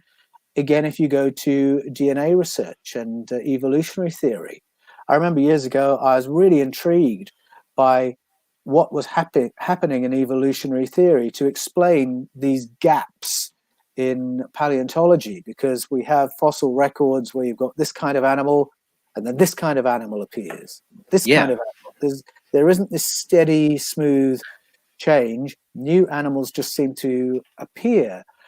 And I was asking this, it was a real scientist, a real evolutionary scientist, and he was putting on an exhibition at a museum in Portsmouth.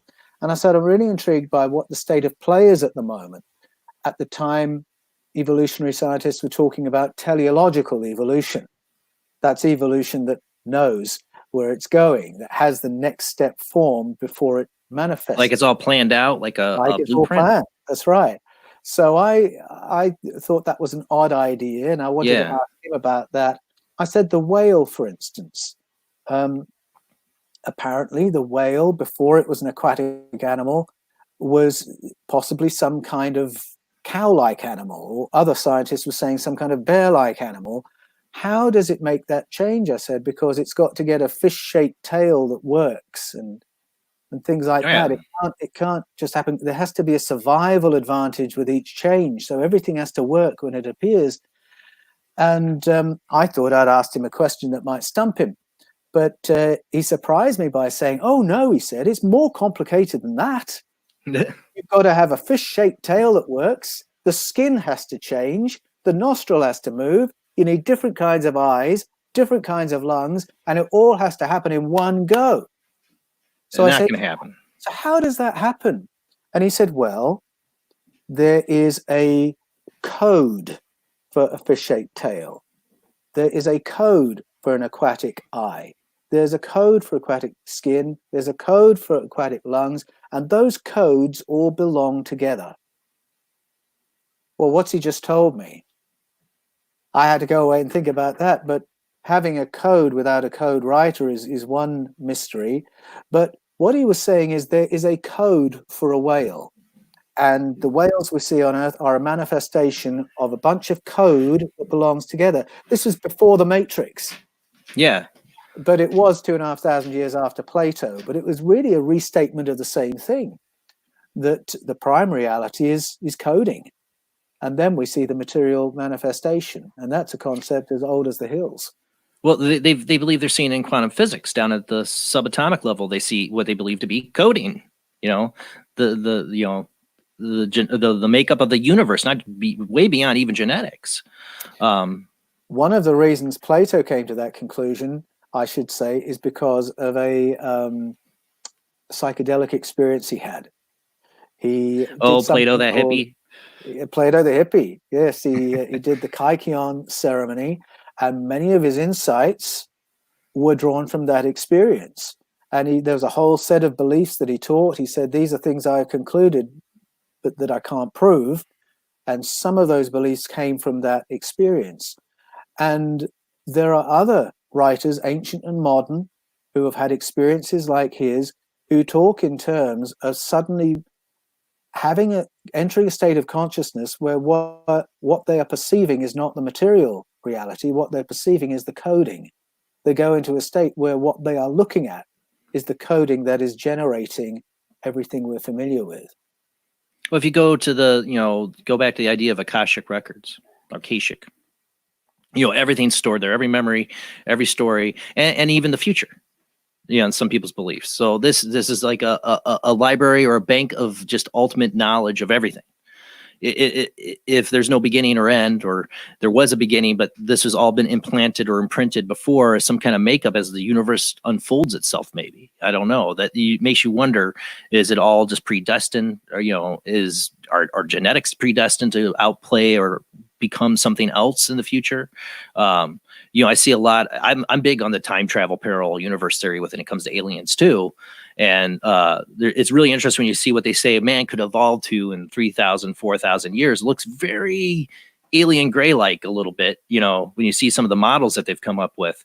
It makes you wonder, could this be the snake eating itself, that we're going back in time, or there's a parallel version of us going back in time and affecting our past? You mentioned the Akashic record. It's a really intriguing topic.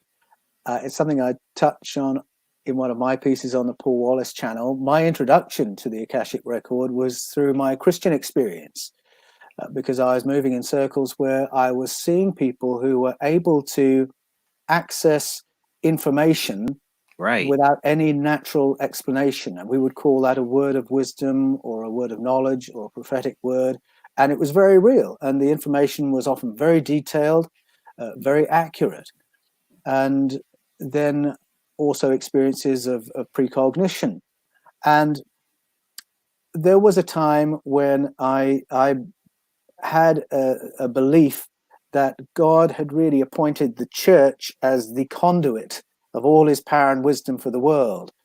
And that was sort of my worldview, until I started realizing there are all kinds of people way beyond the boundaries of the church scene who were having the same experiences. Yeah. And you would be hard pressed to find a person who hasn't had a glimpse of precognition or telepathy or remote viewing. Almost everyone has had something. I always know who's on the phone before I pick it up, that sort of thing. I knew something had happened to my friend. I don't know how. Experiences like that are just so wide and so universal that I began to realize this mechanism of accessing knowledge from a wider field of information is not something that's being pipelined to an institution called the church. It's actually massive, and it involves the whole human race. I then, of course, went back to the scriptures and realized that wasn't news. On the day of Pentecost, Peter quotes the prophet Joel saying the Spirit has been poured out on all flesh, not poured out on the church, not poured out on Christians only, poured out on all flesh. And then he says, your sons and daughters shall prophesy. So he immediately links this universal experience of divine spirit with an ability to tap information and tap knowledge. And that was my introduction to what the Akashic record is all about. See, I know a lot of Christian friends like, oh, it's, that's the devil, but to me, this seems like when they talk about the Holy Spirit in the Bible, this is what people they're communing with or tapping into. Prophecy. I mean, prophecy is talking about something that hasn't happened yet. Prophesizing something that's going to happen in the future. You have to be tapping into something. But of course people say God, but I look at it a bigger picture than that. There's Edgar Cayce, the stuff that he could do and tap into. We got he talked about the Akashic records and ancient civilizations. It's like he could pick up on all these things from the past, and it was all right there. He could tap into, and anybody could. That's right. That's exactly right. And I think when you begin listening, when we listen to each other and realize how common, how universal these experiences are, you have to go to the next question of, can I make this work? Can I do this more consciously? Can I be better at this? And in the first instance, the answer is yes, you can start paying attention to all the times when you did know that, when you did know that in advance, when you did feel that thing. And if you start journaling all the moments when these anomalous experiences happen, you'll realize that you are far more in tune with a wider field of information than ever you'd believe. Then start comparing notes with friends, and I think your world will begin to change. So me and my wife, we've compared. I love my wife because we were both in the same tune of what we think and question and talk about. And there's things we do all the time. When you get in tune with somebody else, just the communication just between you, not even talking, the things between each other, there's something more. I mean, our government's experimented with telepathy. There's so much more. I mean, remote viewing, our government's got into that. How much do you think the government's aware of our potential? I want to come back to the government in a moment because you just made me think of something. Yeah. We're having amazing experiences in our family at the moment. I've got a 5-year-old boy, a 9-year-old boy, and an 11-year-old girl. And very often we find that our 5-year-old will just randomly start speaking the thoughts that I'm thinking, or that my wife Ruth is thinking. Have you had that experience with your boys? With my 4-year-old Liam, I haven't had it a lot lately. And of course, he's got other problems, like a really bad constipation problem, probably not helping right now. But last year we were having that a lot with him. I tell my wife, I'm like, I swear that kid reads my mind. And this is before the lockdown, but he would just say things I was about to say, like he knew it was going to come out of my head. Yes. Oh, I've totally had that experience. It happens to us all the time. And it's usually our 5-year-old who's doing it because our brain waves are in a different state at that age. I think it's theta waves that we generate at that stage where we're very, very receptive. It means we can learn things really, really quickly. And we notice a lot. It keeps us safe. It helps us to learn. But it also helps us to speak what somebody else is thinking in a way that goes way beyond empathy. It is it is astounding when it happens. Word for word, Yeah. I'll think something, and my boy will say it. So that was one thing you sparked. And then what was the other thing? The story of, this is amazing. Have I told you the story of how I got the contract for Escaping from Eden? No. Because this goes to the Akashic record and that concept. Well, my wife and I, through the years, from time to time, would be faced with an important decision, or maybe someone had asked us for input on a situation in my work in ministry. And we had a pattern where I would go away and pray in one room, she'd go away and pray in another room, and then would come back and pull whatever had occurred to us while we were praying. And my wife, Ruth, would often come back with chapter and verse references from the Bible. And she never knew what the verses said in advance, but would look them up and would realize they spoke directly into the question we were struggling with. And the texts, it was completely out of context. It wasn't a way of understanding the text. It was just the words on the paper. No, I get that. Directly. So I knew that Ruth had this sensitivity. And I'd reached the point of, how do I get a contract for this book? Because I'd sent it to publishers I dealt with before, but Escaping from Eden wasn't quite the right fit for them. And I wanted a publisher who was into the topic and big enough that they'd be able to meet potential demand. And I'd come to the end of my research. I couldn't think where else to send it. So I said to Ruthie one evening, I said, could you just spend some time in prayer, see if you get some names?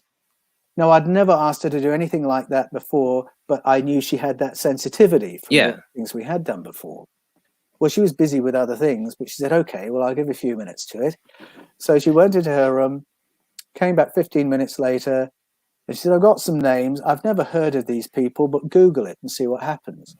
She had 5 names, first name, surname, first name, surname, first name, surname, 5 of them. I Googled those names. 4 of them were publishers. Oh my God. And one of them was the publisher that led to the contract for Escaping from Eden. So that was a new experience to me, but it just reinforced the idea that there is a field of information that we can tap when we're in the right state of mind. And sometimes it's an exercise like that. Sometimes it happens quite randomly. And I believe often when we go into storytelling mode, we start downloading information from this field almost without knowing that's what we're doing. And we start speaking truths that we didn't know were true. Well, again, we mentioned, I got a caller on the line. Hold on there, caller. I'm going to get to you, but I want to get to this though. Well, we mentioned earlier about how fiction, I believe, relates a lot of these concepts, I think, innately in their storylines, like the Matrix and that. But you look back at some of the predicting fiction, like the Titan, the book that was written before the Titanic, like you look at some stuff Stephen King's wrote. It's like a little bit scary now. The Simpsons. And The Simpsons. Yes. And then, go ahead. Well, sometimes there's accurate information in fiction because the scriptwriter has been fed some privileged information. But when it's predictive things like we've seen in The Simpsons, then I think that is exactly what we're talking about now, that a storytelling mind is tapping information from a whole other field of information. See, I've tried to be a writer. I've tried to write stories. When I was a kid, I swear I wrote the idea of Jurassic Park in crayon form. When I was a little kid, like I had the whole idea of cloning dinosaurs. You should have sent it in. Right. And even when I was before the Matrix came, I was in grade school and I was trying to figure out how to write the story about people living in a virtual reality they don't realize is real. And it's like I didn't have the word Matrix, but when the Matrix came out, I'm like, that's my story. Like all these, my wife says this all the time. She's like, it's like there's all these, stories. It depends on who's going to pick it out first. And I read Stephen King, I was mentioned before. He wrote a great book on writing. And in it, he describes all of his story ideas as a fossil. You have to gently dig out like it's there. And I swear he's talking and tapping into what a lot of these story writers and why we get stuff that's in story that ends up becoming reality, predictors, because they're tapping into this. Definitely. Or even musicians too. I swear I would write songs. When I was a musician, I'd write songs, and those song lyrics, I'd come back later. I was just like jibber jabber, making up lyrics that would come out of my mind while I was playing the tune. And those lyrics came back to be predictive. The lyrics I wrote. So I believe there's something there that we can tap in. I've had a lot of other experience of like precognition and that, but it seems like through creativity, these things come out. Definitely through creativity and playfulness as well. Mm-hmm. I think that's often the frame of mind we need to be in if we're going to hear new things, see new things, and discover new things. I agree. It's a relaxation or openness of the mind to let go. So we do psychic development nights sometimes on the show because I want people to relax and just have fun with it. Don't care if you're wrong. Just try to tap into it. And if you're wrong, you're wrong. You learn from it, but just to let people relax and try to tap it. Because the times I've done it, I've had these like direct knowings and viable information I've gotten. It was times when I just didn't expect it. I was relaxed and it just happened. So I'm like trying to re-tap into that. There's a great illustration that people will have seen if they're watching things on YouTube at the moment. All these wonderful adverts for master classes. I don't know if you get sucked into those. So many of those are so inspiring. And there's a guy on, I'm very sorry, I can't remember his name, but he is a storyteller. He's a writer. And he has this habit, I think he does this to entertain himself, of when he meets somebody, asking a totally random question. So if he's in a shop, he'll say, who was the tallest customer you had today? Or who was the drunkest customer you had today? And just throwing out a completely random question to see what'll happen for fun. And he said one time he was at a party and he got talking to this lady, very well-heeled looking lady. And he said, when was the last time you touched a monkey? And the lady said, oh, can you smell it on me? Because she had a monkey and she was a bit self-conscious. People might be able to smell the monkey on her. And he had just randomly, out of the air, picked that question. Right. And that's just a superb illustration of you're in a playful frame of mind. You're not trying to do anything or prove anything. You're just playing. And whoops, here's an actual fact I've plucked out of the air. And it's rather precise. And I've done that. I've done that. You've done that as well? Oh, yes. I've done it in not such a playful way.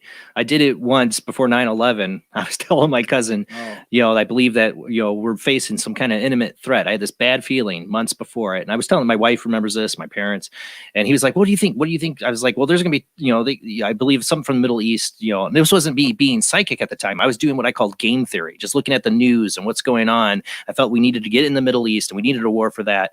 And there's going to be some kind of a terrorist attack on this country. He's like, what do you think they do? I'm like, well, they'll probably attack the World Trade Center again. I mean, they could use planes as bombs. That came out of my mouth. When 9/11 happened, he was calling me on the phone going, what the hell, dude? What the hell?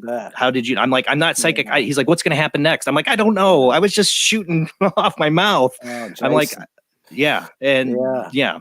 I was like, I'm not psychic. A lighter example than that was something that happened to me when I was a young guy on a mission. We were running a coffee bar mission. And at the time I was involved in a church that was experiencing a lot of renewal, experiences of the spirit, as I was talking about before. And we'd seen a few people who seemed to be able to do this word of knowledge thing really well, where they would just tap really accurate information that they couldn't know by any natural means. And we were very impressed by it, but we couldn't do it, or so we thought. But we made a game of it. We would pretend to have words for each other. And so this one morning, I went into the coffee bar and I was talking to this young guy who I didn't know very well at all. And it was a really stupid thing to do, but I was much younger then. And I said, Phil, I think I've got a word for you. Have you had a traumatic experience with and I just let my mind free wheel at that point. Have you had a traumatic experience with a peach? And his face fell. Oh, man. He went ashen. And he said, how did you know that? And I thought, oh, my goodness, what have I just done? So I said, Phil, why don't you tell me about it? So he told me this story. And the story was, he was a young guy, he was about 16. And there was this girl that he was really in love with. And some other bloke, some smoother, taller, better looking guy had come along and pinched her and now she was his girlfriend and not Phil's girlfriend. And he was so upset and frustrated and angry about that. He had plotted revenge on Smooth Jack McSmooth, or whatever his name was. And he had an opportunity. There was a town show where people were on flatbed trucks, on floats, different displays moving through the town. And Smooth Jack was on one of those. And so Phil secreted himself in the crowd with a rotten peach. Oh, and hurled it at him as Smooth Jack went by, hit him in the face, knocked him over. Thankfully, he didn't fall off the float. He wasn't hurt. He was just shocked. And Phil felt so badly about that. He had been racked with guilt in all the months since. And now here was I saying, have you had a traumatic experience with a peach? Oh, man. When he told me that story, I thought, oh, you fool. And I just had to reassure him. I said, Phil, look, I think God just wants you to know he completely understands and he forgives you. And that's where we took it. But when I had that experience, I suddenly thought, how did I do that? How was I able to tap that information? Because there seemed to be a connection between going into that playful state of mind and accessing accurate information. And it didn't quite fit into the Holy Spirit imparted that word model that I had. And it got me thinking about the mechanism. Now, having done my research for Escaping from Eden, I'm beginning to think, is that one way that we disinhibit our brains? That actually we all have this ability to speak truths and to see things and to download information about one another. That's part of our higher faculties that have been dialed down. And that this, getting ourselves into the right frame of mind, a playful frame of mind, a helpful, wanting to be benefit, all these things come together to put us in a place where we can download information in a way that serves one another. And that's the possibility that's opened up for me from Escaping from Eden. I've had this experience a number of times in my life. Like I've talked about on the show, like holding a guy's picture that was deceased and knowing his first and then last name and knowing his history, knowing where he hid stuff in his house, like just that knowing I couldn't explain. And yeah, that it comes out of, like I said, kind of either a playful or just letting the things coming out of your mouth, maybe a little word diarrhea, but predictive. Yeah. We've had him wait on the phone line. We got Zach wait on the line. How you doing tonight, Zach? Hopefully I'm doing pretty good, my man. How you doing? Doing good. Thanks sorry for waking you away. We had a lot to talk about. Oh no, man, it's all cool. I love hearing everything that you guys are saying. I have so many questions, but I'm only going to restrict it just to two. Hey, Paul. Hi, so, Zach. My first question to you is, when you say that that really like humans were possibly engineered by extraterrestrial beings, what are some of the similarities and differences in our biology that we share with these entities? Ooh, that's a really intriguing question, because many of these ancient narratives do say that we look like the ones who engineered us. Made in their image. Yeah, and the stories also talk about us being engineered in stages. So we mentioned earlier that ancestors who look like us were on the planet 200,000 years ago, but it seems there has been an upgrade in the time since as well. So an upgrade that took us to that form 200,000 years ago, an upgrade since then. In one of those upgrades, we came to look more like our neighbors who had genetically modified us. The stories seem to suggest that our ancestors were primates, and that the primates were modified. When we read the Popol Vuh, the Mayan story, it says the result of these experiments, and it's very open that it was a sequence of experiments, resulted in us and ape-like creatures that live in the forest. That's intriguing because it relates us to apes, centuries ahead of Darwin and others who wrote into that. And interesting that the apes and us share a common ancestor, a primate ancestor. So I suppose if I look at primates and I look at us and I say, what's the difference? Well, we have less hair, we move around differently. I would suggest that that is part of our Anunnaki heritage, because there's the difference. Yeah. That's how we're more like them than the monkeys and the apes. So that's just using a bit of logic, and I'm thinking on the spot. So that would be where I'd start. That's kind of how I've always thought about it too, though. Is the difference? If alien genetics came into this, it was definitely they didn't have hair, Yeah, and that's why we don't. exactly. And the most advanced of us don't have very much hair at all. What's your second question, Zach? All right. And, What's that say about me? all right. My second question goes back to the inhibitors that you described earlier. So my question is, since Jesus was allegedly the one who broke his inhibitor and said, "Hey, if I can be able to do all these abilities right over here, you can do the same thing as well." What has prevented the human body from naturally breaking these genetic inhibitors that are on us? Because I take a look at back through theory of evolution, for example, and humans throughout the centuries, have built up really immunity to certain diseases like the bubonic plague, and there's even strands in our DNA that they're bunk. They're just there. We don't use them at all.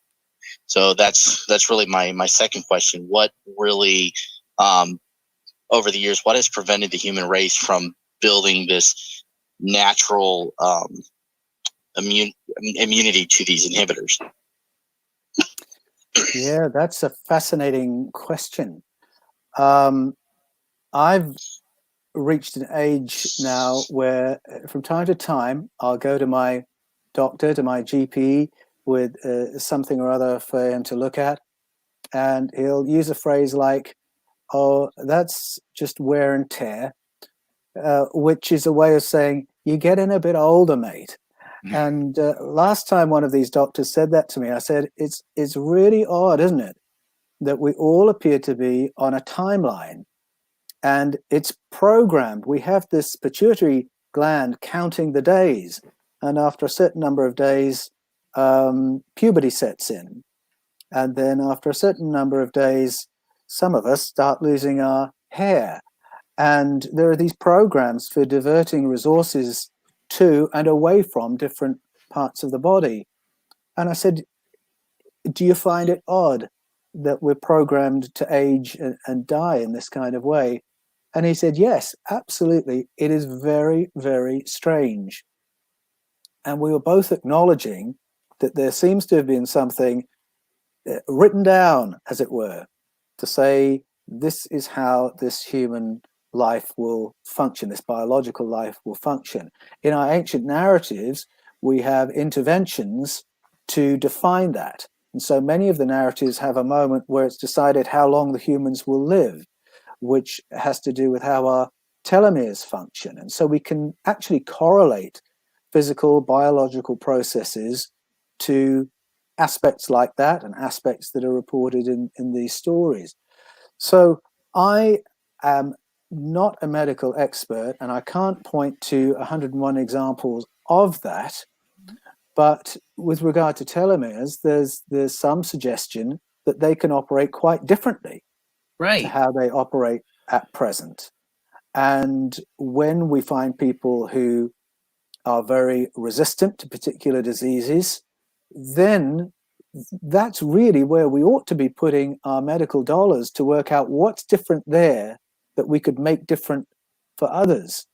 Unfortunately, dollars tend to go into sickness and addressing sickness with medications and or erectile dysfunction. Our research, all those important things, yes, our research seems to get skewed in that kind of a direction. So I don't know that we have a huge body of scientific knowledge to tap to answer your question, Zach, and I certainly don't have it, other than to say that when we find traditions, spiritual traditions around the world that appear to have mastered health in an unusual way and longevity in an unusual way, they have often done it partly through what they eat, partly through their lifestyle and how they live, but also through other exercises and things we would consider to be mystical exercises and shamanic exercises. They have had a huge impact on their biology. And of course, I'm thinking of people like Eastern masters, chi masters. Yeah, doing like Tai Chi. That's right. And so I think there are all kinds of expertise we can tap. I'd be interested in finding out from any of those sources, whether it's science and medicine, whether it's the shamanic and mystical, or whether it's through naturopathic approaches. And I think all those can work in terms of reprogramming ourselves, but being aware that there is programming that's been put into us, and that I believe the potential is there for us to alter that and to buck it and make something else happen for ourselves. So I wish I had a definitive answer, Zach, but I'm That'd be the $1 trillion answer at the beginning of those explorations. But if you found something that's working superbly, Zach, let me know, because I personally would like to know. Well, thank you, Zach, for calling in, bud. Absolutely. And thank you so much, Paul, for answering my questions as well. I greatly appreciate it. And I love hearing everything that you're saying. And I can't wait to hear more of what you got to say, man. Thanks, Zach. Nice to meet you. Have a great night, Zach. Great night, guys. Take it easy. Talking about, it seems like with the telemeters, we are like pre-programmed to die, basically. Like we have a certain limit put on us by something in the blueprints of our genetics. When I was in college, I took a Tai Chi class, and there was an Asian lady who taught it, who's from China, and she showed us pictures of her master, the person who taught her, and she's like, he's still alive. He's 104 years old. He looked like he was 70. Yeah. Says he smokes, he drinks, but he does Tai Chi every day. He eats rice, and keeps going.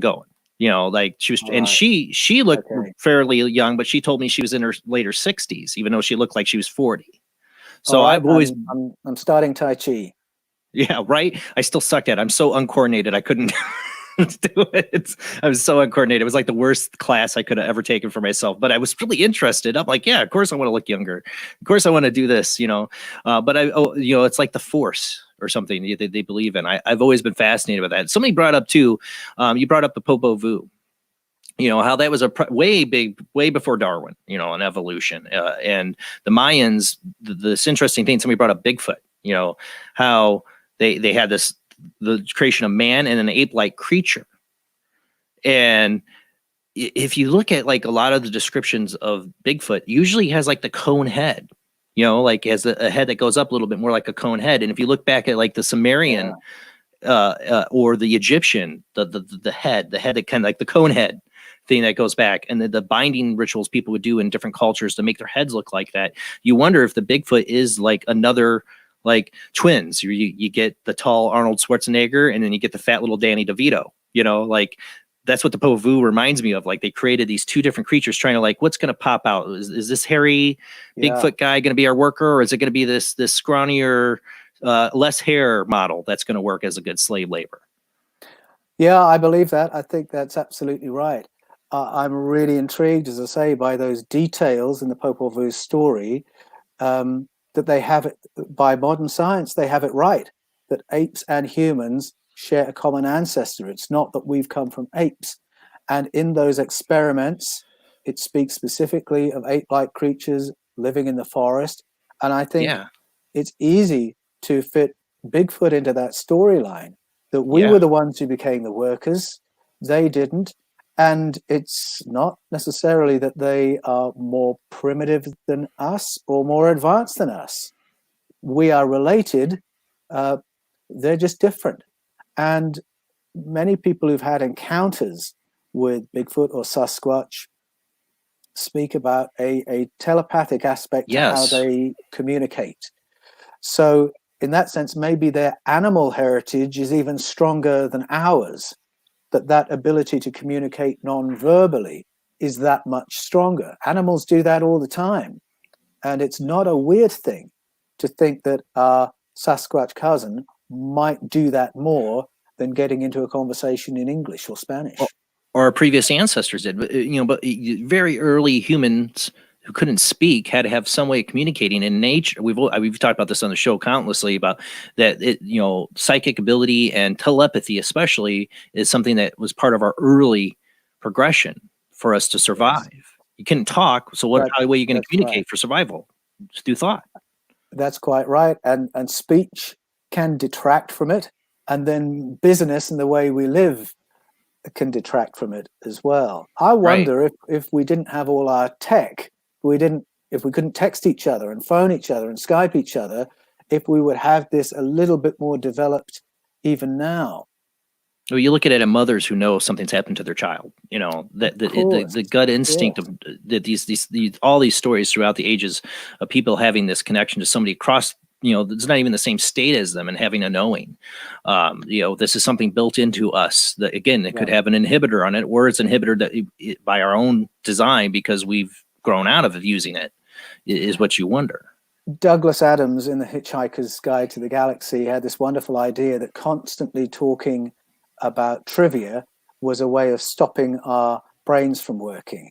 I don't know if I love Hitchhiker's Guide to the Galaxy. Yes, it makes some sense to me, and I had an experience that sort of confirmed that idea for me many years ago. I went and stayed in a beautiful monastery in West Sussex in England for about a week, and it was a place I'd go to from time to time when I just needed to recalibrate and rest and refresh. I would go and stay there. Totally silent environment. We would gather 3 times a day as a community and eat together in total silence. And what I found, first of all, I was really struck by how we could sit on this great long table and everybody would get the pepper and salt when they needed it, the condiments when they needed it, because suddenly people were very aware of these tiny little cues that somebody down there needs the salt. Somebody over there needs the butter. We became much more sensitive in that way. I stayed there with a friend of mine, and there were 4 other guests who we never spoke to. We just observed them at dinner. And at the end of our week, I compared notes with my friend Steve, and we had worked out what job every one of those 4 other guests did. Oh, wow. Just through having watched them, never speaking. And it was a really powerful illustration to us that when we stop speaking and enjoy silence, we are actually absorbing and processing far more information than ever we imagine. And we were absolutely right about what all those guys did. Oh, wow. So Douglas Adams' idea that speech stops our minds working, there's something in that. Yes, he had a lot of things. He had the babblefish too. Yes, he did. That's right. Where you could talk. That brings back to the Tower of Babel. It makes you wonder, with that story where everybody, was speaking one language, and then suddenly that the collapse of the tower, we were spread across and could not talk to each other again. We all different languages. Yeah.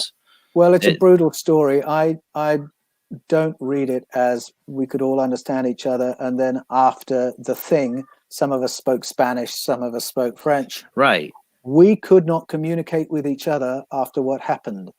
And that is a neurological interference. Yeah. We were like inducing a collective stroke across the whole species. We were now pre-speech again. And history stops in that moment. When we get to Genesis 12, after Genesis 11, a whole eon has gone by. Because I believe we had to re-evolve from that point. And it was the most savage attack on humanity. Again, read it as a God story. That's a monstrous God. But what had actually happened was that at Babel, we had spacefaring tech. Babel means a gateway for the powerful ones, a gateway to the powerful ones. Read it alongside the Sumerian narratives. It tells us what happened there. They dispatched observers from that structure to their stations in the stars, to their space stations. And then neighbors come, ET neighbors come, see this technology, and they say, we can't have a spacefaring planet Earth.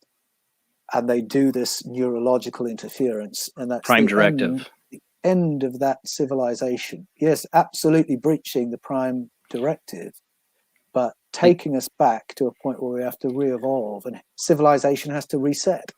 Again, it's this idea that Sumerians and Anunnaki were doing something that was against some Federation's code, and they got busted, or somebody came in and said, "No, you're not doing this," and then changed us. Both breached the code. They both breached the code.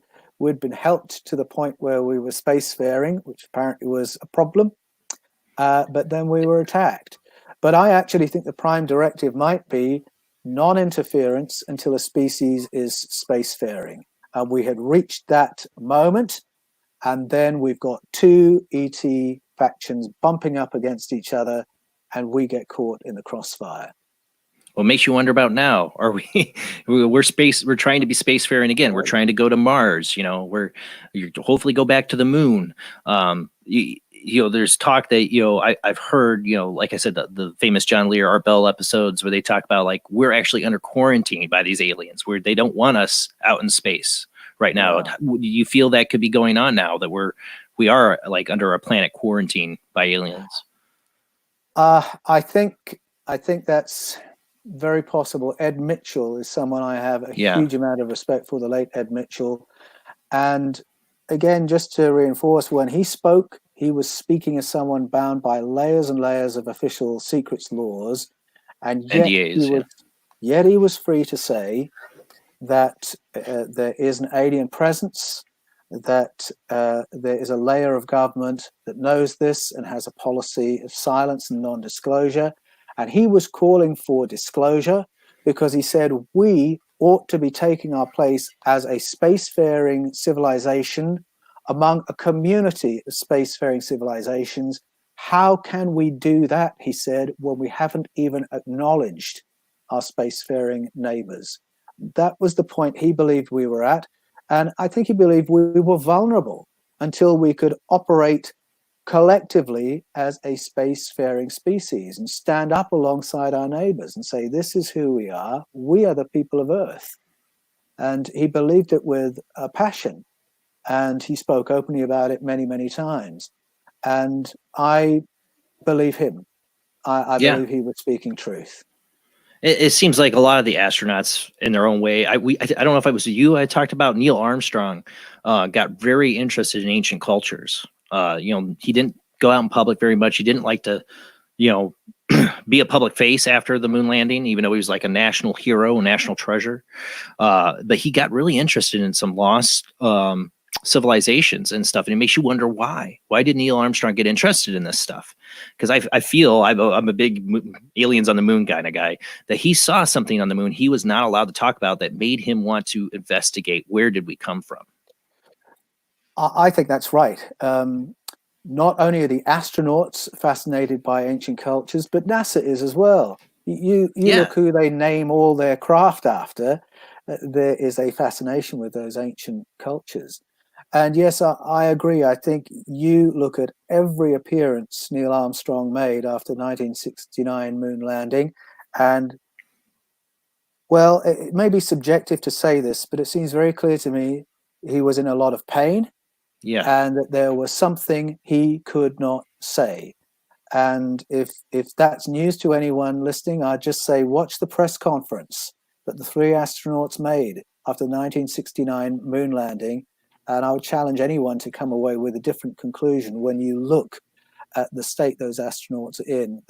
They're terrified that they're going to say something by accident. Very uncomfortable looking. Yeah, they totally look uncomfortable. I had a coworker, this young girl that worked with me, and we got on this subject, and I'm like, well, have you ever watched the press conference of Neil Armstrong, Michael Collins, and Buzz Aldrin, how they acted? She's like, no. I'm like, go look it up on YouTube, go get on your phone on your break and go look it up and tell me what you think about that. And she came back from her break and she says, I watched it. She's like, they look like they're going to puke. They look like they're sick to their stomach. They look sick to their stomachs. And you look at the before and after of Neil Armstrong, he was not like that before the moon landing. He was smiling in pictures. He was. He was much more relaxed and able to speak. He looked sick at heart from that press conference on. Even 25 years later, when he made a cryptic speech, he looked really uncomfortable, like he was really choking in his throat. And then he said these words: "There are breakthroughs available to those who are able to peel back one of truth's protective layers." Well, what is that an invitation to do? Right. Truth's protective layers, breakthroughs available. He doesn't go as far as Ed Mitchell goes, and maybe the threats upon him were heavier than were upon Ed Mitchell. I have no idea, but there's no question there's something he wishes he could say that he cannot, and that what he knows is making him heartsick. Yeah, I've watched that press conference so many times afterwards because I've been fascinated by the moon. It's one of my favorite topics when it comes to alien presence. I believe the moon itself is artificial. I believe it's alien space station up there. I think there's a lot of evidence to suggest that, and so I've been fascinated with the moon landing. I've been fascinated with Buzz. I remember a few years ago, Buzz Aldrin had this little conversation with this little girl, and she's like, "Well, asking about why haven't we gone back?" And a lot of people are like, "Oh, look at what Buzz said. Yeah. He's pointing to the fact that we didn't ever go." I'm like, no, that's not what he's alluding to. He's alluding to, I can't remember his exact words, but the way he said it, he's like, "Well, I think I know why we didn't go back." He's alluding to the fact that there's something else there. He knows we didn't go back because of an alien presence. Yeah, that's absolutely right. I just blanked on what I was going to say about that. It'll come back in a moment.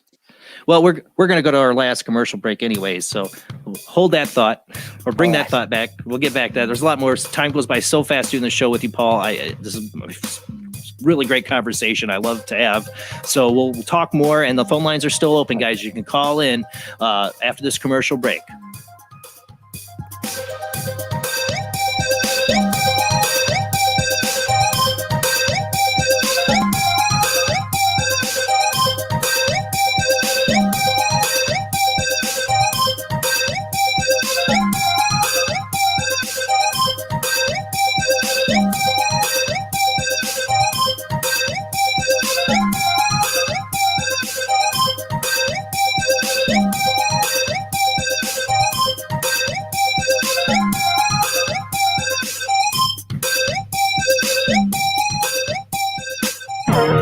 Intercepted transmission of unknown origin. Transmission? Out here? SOS. Human. Unknown. Alien. Certificate X. Exclusive engagement at the Odeon Leicester Square. Now. Any systematized transmission indicating a possible intelligent origin must be investigated. In space, no one can hear you scream. The international chart-topping, haunted horror of Haverfordwest has been described as terrifyingly real, a must-read, shocking and chilling brilliance, genuinely worrying, utterly frightening.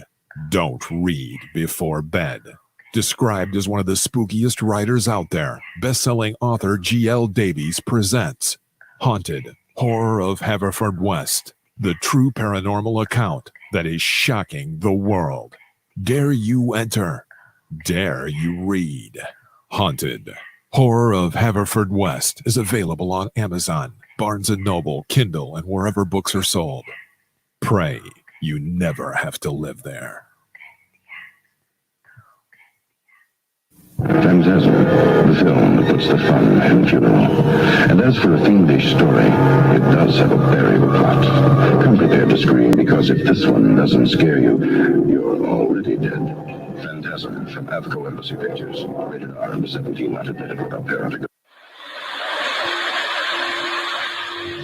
Join us every Wednesday night at midnight Eastern Standard Time for Weird Wednesday, the live stream, with your hosts Jamie, the Living Dead Girl, and Rob, the Phantom, where we'll talk about all things paranormal, including zodiac, astrology, tarot card and oracle card readings, live ghost boxing and spirit communication, where we'll do voices from beyond the cold case files. So we hope you join us live on Facebook and YouTube every Wednesday night at midnight Eastern Standard Time. We hope to see you there. Bye-bye.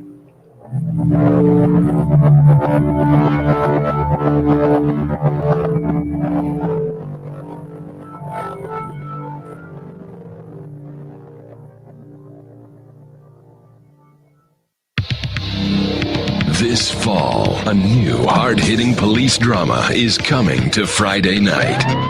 He was a well-to-do cop transferred to a troubled precinct downtown. His new partner is a space traveler with a passion for justice. It's Yuppie and the Alien.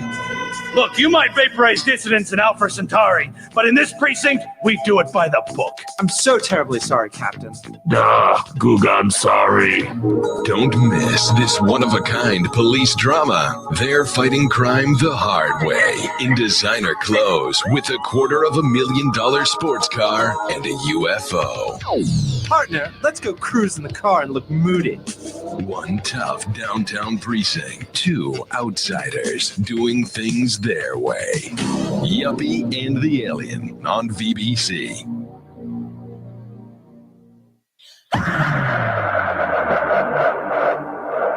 If you are interested in discovering the truth about the paranormal and want to hear from leading researchers in the field, join Justin Brown on his 3 weekly shows named My Paranormal Soapbox, Necromancer Live Show, and the Supernatural Symposium, live on Facebook, YouTube, and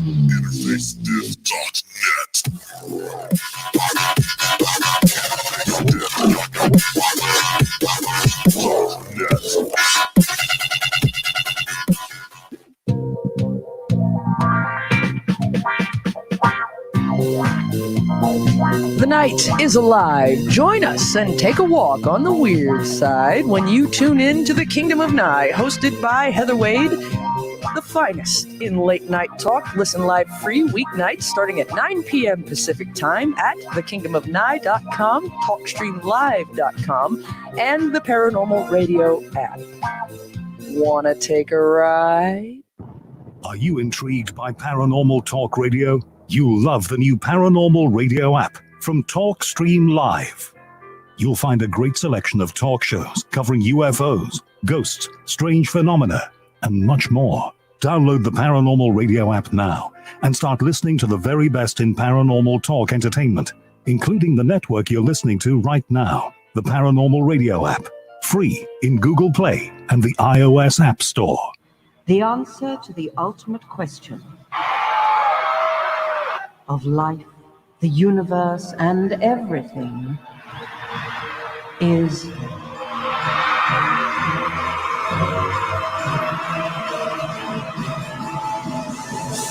42?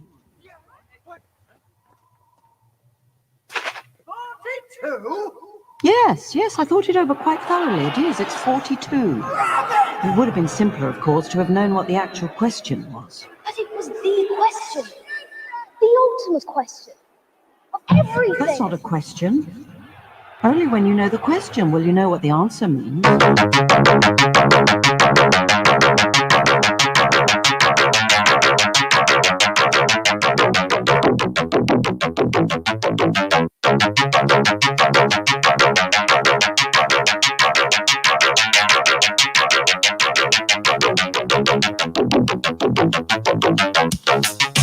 You're listening to Paranormal Soup, bringing you the weird every Sunday night. Call into the show and join the discussion. The call-in lines are 219-230-4444 or 260-225-9419 or by Skype caller ID OOJBland00 or JBland Paranormal Soup. And now to your host, Jason Bland. Tonight, we're having our guest, Paul Anthony Wallis, been talking about his book, Escaping from Eden. Does Genesis teach that the human race was created by God or engineered by ETs? It's a question that I've thought about a lot through my life.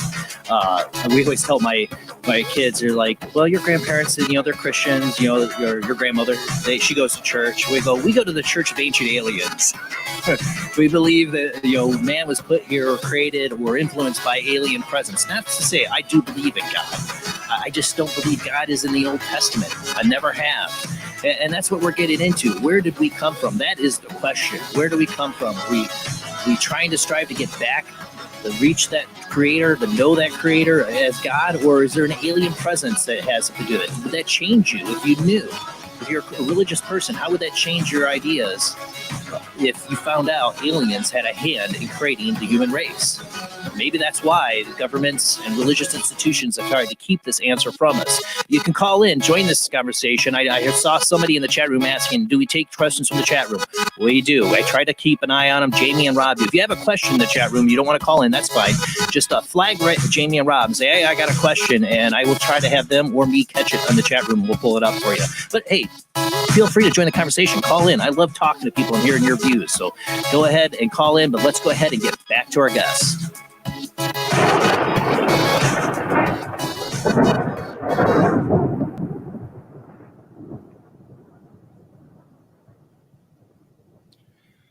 Thanks for hanging in there. It's early morning for you and over in Australia, but thanks for hanging in there. You're just getting up. We're getting ready to go to bed after this. I love time zones. We're in the afternoon. It's okay. It's okay. But I remembered what that thing was that I was going to say. You were talking about the anomalous moon. Do you remember? Yes. And the moon is fascinating. It is an anomaly because it is very unusual for a planet the size of Earth to have a satellite the size of the moon. And it's extremely low density. And then it's the perfect size to create an exact eclipse with the sun periodically. And then the way it orbits means we've got a side we perpetually cannot see. Combine that with the fact that we never seem to be allowed to see it without pixelations on it. Right. It raises a lot of questions. But what I found really intriguing as I was researching Escaping from Eden, a big part of this book is looking at what's in our world mythologies. What do our ancestral narratives speak into these questions of who we are, where we came from? And when it comes to the moon, there's an amazing Zulu narrative surrounding the moon. Now, our sciences say that there was a time that Earth didn't have the current moon. And the three theories are either that it formed out of a cloud of rubble that was orbiting planet Earth and it coalesced into the moon. Another is that Earth got impacted and it knocked a lump off and that became the moon. And then there's another theory that the moon formed in a completely different part of the galaxy and then got captured by Earth's gravity in this perfect orbit. Well, this Zulu mythology, ancient mythology, which has been curated by the late Credo Mutwa, who passed away just recently, the Zulu story is of the moon's capture. They say there was a time when the Earth did not have the current moon, and their story is of an egg that came from another part of the galaxy. The egg gets hollowed out, so there's that anomalous low density, and then rolled across the sky until it enters Earth's orbit. That's a very strange story for an ancient people to have about something that presumably they've always seen in the sky, that it arrived here from somewhere else and it's hollow. And not only did they have that idea of the moon arriving at some point, but there are ancient Roman and Greek historians and poets who refer to the time before the moon and to the people who lived on Earth before the moon arrived. So all suggesting that this was something that happened within human history, within human memory, that needed an explanation. So all that I find really, really intriguing. And while we're on Zulu mythology, they've got a wonderful story of a being called Unkulunkulu, the first human on Earth.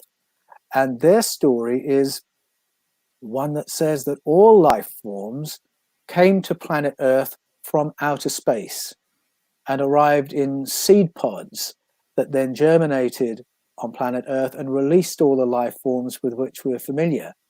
It's a very cinematic story. I'm immediately thinking of movies that sound an awful lot like that.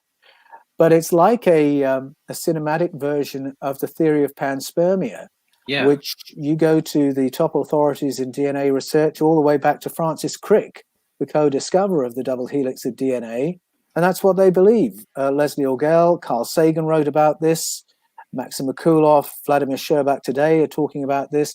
Genetic coding for biological life conscious, intelligent life came from outer space, landed on this planet, and then produced all the forms of life with which we're familiar. And what's interesting about that is that it immediately puts us in a populated universe, that wherever there are planets with water, this coding would have got there. And it puts us in a universe where ultimately we're all related to each other because we're all part of this seeding of the cosmos. Well, one of the questions I keep getting in the chat rooms is, do you believe Jesus was an alien? Well, in this, he could be. We're all related. We're all related. Go to the Paul Wallis channel, watch E.T.s and Jesus, and you'll hear a bit of my answer to that question. I'm sure there's a lot to that answer. For me, I don't know if Jesus was an alien or not. Part of me thinks he was the ultimate human, what we could be. That's more my view, I must say. Yeah, but in a sense, he is alien, and so are we. We're all still part of there's no separation. We're all built from the same genetics and the code. There's been different philosophies for about the idea that like the panspermia, but there's people that had philosophies like that back in Russia. They had a whole what did they call themselves? All right, I'm totally lost what the name of the group or organization was before communism came in and destroyed it. That believed that that we were seeded or planted from the extraterrestrials. There's a lot of different philosophies. I think a lot of people see this as a possibility. The question is the genetics that we are, is that separate from these other aliens? Were they, or is this the same genetics that's being spread out through all? Like, if we go to another planet, thousands of light years away or hundreds of thousands of light years away, are we going to find dogs and cats and another form of people there? Well, the theory of panspermia is that the same coding has been sent everywhere, and that when it arrives on an hospitable planet, what Star Trek calls a Class M planet, which is basically a planet with water, that it will generate forms of life similar to what we have here. And when I used to watch science fiction, I would always raise an eyebrow and ask, why do the aliens always look like us? Why do they have 2 arms, 2 legs, a head, and a torso? And what the ancient mythologies say is, no, we look like them.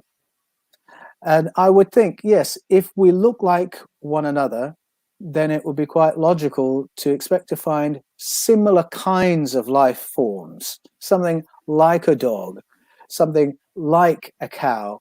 And even you look on planet Earth, you look at where animals have lived in isolation from each other. In Australia, we had something that looked exactly like a dog until 1938, but it wasn't a dog. It was a marsupial. And to find marsupial versions of non-marsupial animals. And then you go into paleontology and there's a reptile version of a seal and a reptile version of a whale.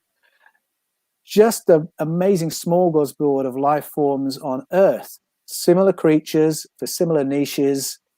I would suggest we could extend our imagination into the cosmos and say, yes, we're going to find similar life forms in similar niches on similar planets, just as there are other 2-legged, 2-armed, 1-headed, 1-torso beings like us.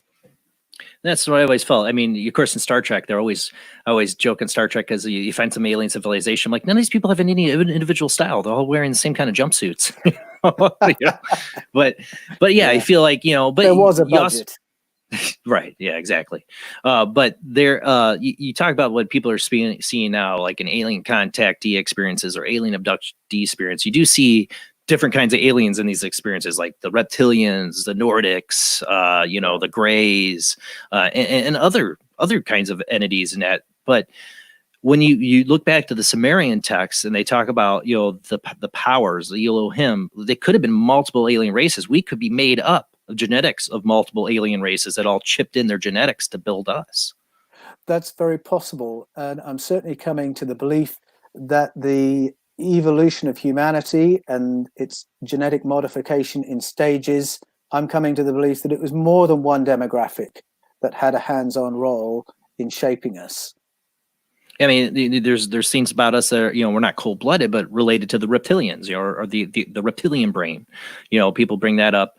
They could have shared a little of their DNA. The Anunnaki could have shared a little bit of theirs. We could be a mixture of all these things. We could be part of a peace treaty. Between it's like, hey, listen up. This planet here has all the lost souls from a battle you guys fought against each other. Now they all have to occupy this and forget everything that ever happened. And this is your way of working it out. Is one of one of my imaginative story ideas I've had. I've always thought that somehow we're in a quarantine from a past war or something. We're the peace treaty. Certainly, if we approach this from the perspective of DNA research, there's an awful lot of junk DNA to be explained. And Mikulov and Sherlock don't believe that's junk DNA. They believe that's the DNA of life forms with which we're completely unfamiliar. Right, so things we have never seen. Which is, I'm saying that to support what you're suggesting. Of a relationship with many. Who knows? We could have the entire universe within us. Here we are, humans, making ourselves the center of the universe again, but I can't help it. That's the interesting thing about Bigfoot. Getting back to Bigfoot a little bit too is recently, I think it was last year, I had on the World Wide Web Weird about a recent Freedom of Information Act that showed that the FBI had looked into alleged Bigfoot sightings and did DNA analysis. They did testing, and they came up as they had, I think, some deer, they said, but then there was this human DNA, but with some anomalies. And there's been other reports of DNA testing done on hairs left by Bigfoots that it comes up, it's human, but it has some anomalies. And I've always found that curious, is that we could have plenty of Bigfoot DNA that's been analyzed and studied, but the people that study it go, it's pretty much human. It looks like it's human, but there's some stuff we don't recognize exactly. That's how close they could be to us. That's interesting that you mentioned that, because there you have an official agency seriously looking into something that often gets treated as if it's pure fiction and fancy and not to be taken seriously. But when our agencies spend money, for instance, the European Space Agency has spent, and I can't remember if it's 8 billion or 80 billion, but it's a lot of money getting probes onto comets to test the theory of panspermia. Then it's not a fanciful idea. If that much money is being spent, if FBI resources are being spent, if CIA operatives are being dispatched to investigate this, that, and the other that people call conspiracy theories, then it's not a conspiracy theory. It's something that's being taken seriously and investigated carefully. And that brings me to the question of, how do we come to an official narrative, and why do we believe it? Because our official narratives have been largely, we're alone in the universe. And yet, if you go to indigenous narratives all around the world, that's not the story. How can we have, almost every culture around the world has a report that would suggest we had prehistoric ET contact. If it's that common, why isn't that in the textbooks that we're taught from at school? We're fighting academia. Well, yeah, we are. We're fighting other forces as well, probably. And to go back to what you were talking right at the beginning of the show, that beautiful photograph of a big cat, what is obviously a big cat in Great Britain. Big cats are sighted fairly frequently in the UK, and from time to time we get a really good photograph that shows us that they're there. The crazy thing, you ask any farmer in Devon, are there big cats living here? They'll tell you yes. We call it the beast of Bodmin Moor.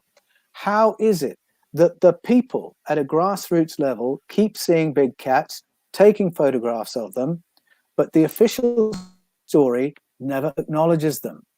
I've seen it happen so many times. The authorities will say, probably a house cat. And then finally, when people say, no, it wasn't, we saw it wasn't a house cat, then, and I can't believe how many times I've heard this, the authorities say, probably escaped from a zoo. Well, please. How many times is that happening? How many times has that happened? And what's more reassuring, if you want to reassure people, isn't it more reassuring to say, yeah, we have big cats, but they're very rare. People don't often see them. They're very shy. Or there are these constant escapes of dangerous animals from zoos. Like there's a bunch of Tiger Kings out there with a bunch of Let's get cats getting real. out. So this is a very contemporary example of Yes. grassroots know what's going on, but the authorities say something else. How does that happen? How does it get into the textbook? So the authorities set the story and the rest of us have to ignore each other. Do you think one of the things that's always fascinating me too about, especially when you get at the ancient, alien stories and like the Book of Enoch and the Nephilim, the giants, Gilgamesh, is that, many people have accused academia of hiding giants, that they've covered up archaeological digs of giants. Do you believe that's possible? They've been covering that up? Well, if you do a little bit of research into anomalous human finds or finds of giants, there was quite a spat of digs in the 1800s, but way back through the centuries, anomalous finds have been recorded. Where are the remains now? Well, they're archived. So my question is, why aren't they on display? Right. Rather than archived. If it's not that hard to go and read the accounts of when they were dug up and where they were dug up, why aren't they on display? And I think it's presumably because our museums want to champion a different story. And why? Why you think they'd be seekers of the truth? Why would you have to cover this up? It seems a lot more insidious that these things have been covered up. We had a really great guest on, getting to get on again, is Heather Lynn, she's into the same research as you, and she's really getting into the Anunnaki and the giants and how she's an archaeologist of how these digs have been covered up. How the digs are there. We knew that they were doing it, but then whatever was found has been, like you said, locked away. It's like that warehouse in Indiana Jones where everything's boxed up. It's like, nobody needs to know about this, right? Why? Well, I think thus far, the official story of where we came from is that we gradually evolved from a primate with no external interventions. And so, academia changes its mind very slowly. And so maybe every anomalous find that doesn't support that story has to be put to one side until we can somehow do business with it. I think that may be part of it. Maybe another part is that if all these giant skeletons were on display, there'd be a bit more pressure to DNA test them. Yes. And again, we may be in the territory of, yes, we want to test them, we just don't want to do it in public. And I wonder if that's part of the story too. Right. Well, our government in 2003, went in with on the body of Gilgamesh. You wonder, they knew he was a giant. They knew he was going to have alien DNA, and that's why it's covered up. And that there is a part of even our government, not academia, but our government that's like steps in and makes sure this stuff doesn't get out there. Well, it's funny because the story was, we found it, we're going to investigate it, and then silence. And it parallels what happened with all the UFO appearances that were happening in the 1940s, post the Second World War, where the authorities were saying, we're investigating them, we're going to find out what they are, we'll tell you when we know, and then silence. And then nothing. I think it's the same storyline. We were going to find out, we were going to tell you, and then we found out, but we didn't want to talk about it. I think it's the same thing.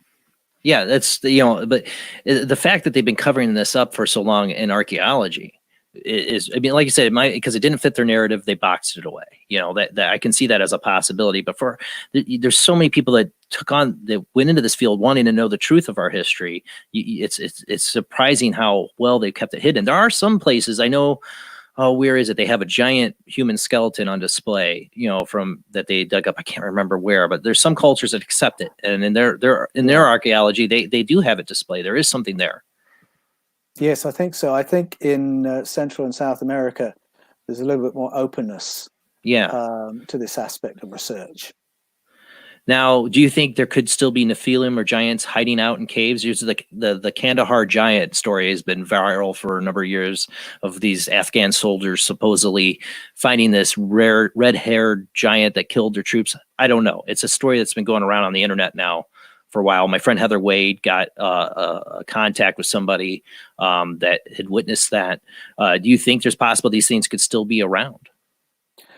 Well, I'm 1 degree removed from exactly that kind of report. Yeah. And I don't have any reason to disbelieve it. If we can, I mean, think about the size of Great Britain. If you can hide big cats in Great Britain, then yes, I think it's perfectly possible that there are anomalous people groups or cryptid creatures that we have not yet filmed and accepted and categorized. It was the 20th century before we'd got a specimen of a gorilla, if I believe correctly, into a Western zoo, and people didn't believe they existed in the West. So yes, it's entirely possible. I have no problem believing that. So that's what I wonder. I mean, Bigfoot, it's 7-8 feet tall. That's a giant. Some people think they're Nephilim. I don't know, but that's why I brought up the Puma story, is just to illustrate exactly what you said, is that, people are filming this thing constantly now, it seems like, in the UK, and they still can't say definitively that it exists. But like you said, the locals know it exists. Yeah, just like Indians knew Bigfoot existed, or people in Tibet knew Bigfoot existed. And we still haven't been able to prove it. That's why people are like, well, we haven't found a body. Well, there's a lot of things we haven't found that a lot of people are still seeing. Exactly. And it's the same thing where people can say it, but until an authority says it, what the people all know is dismissed, except from generation to generation, the knowledge of it gets passed along. And that's, I think, the great value of studying our world mythologies and listening to ancestral narratives. There is the knowledge. You weren't taught it at school. You're not going to hear it from your prime minister or president. But if we listen to each other, listen to our ancestors, the knowledge is all there. Yeah, that's why I say it's all pieces of the puzzle, and all these different races and cultures and their histories. It all is a little piece of information, a little piece of data to give us a clue.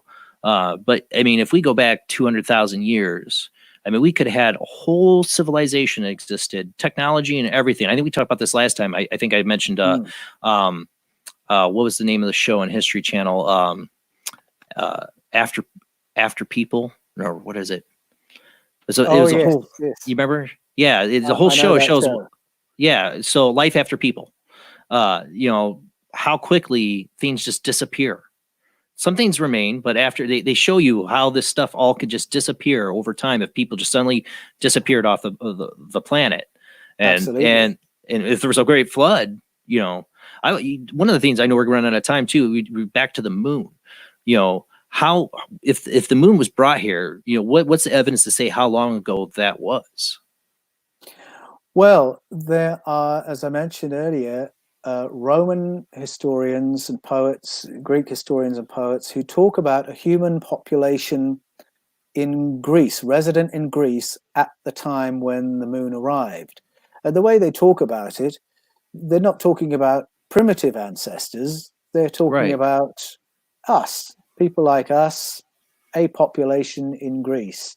So that puts that arrival in human history and explains why the Zulu would have to have a narrative to explain how and why it got here. Do the Sumerians talk about the moon? I'm not aware of any Sumerian story of the moon arriving, no. Or acknowledgement of the moon? I'm going to have to go and look all that up now. That'd be interesting. Next time we'll talk about it. Well, it'd be interesting to find out, did the Sumerians mention or talk about the moon? Because if the moon wasn't there before, during their civilization, and then imagine if they brought in the moon, what that would affect tidal waves in the ocean. It could cause the Great Flood. It would be cataclysmic, exactly. And this is a really interesting piece of the puzzle from Plato, that he talked about periodic cataclysms on planet Earth taking us back to zero in terms of civilization. And he believed what triggered those cataclysms was the movement of space objects. And a space object could be a moon. or a planet or an asteroid.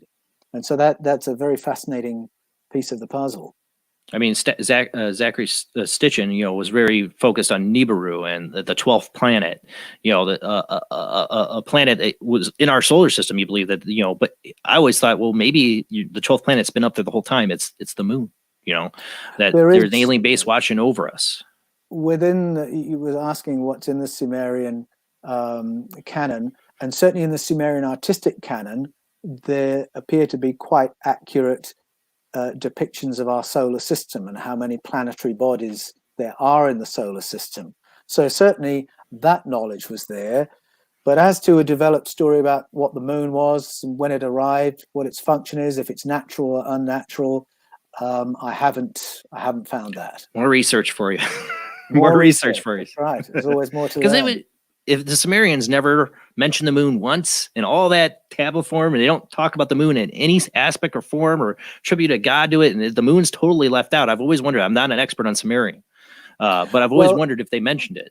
If the stories are actually taking us back to about 200,000 years ago, then it's very possible that they're talking about that period before the moon's arrival. Right.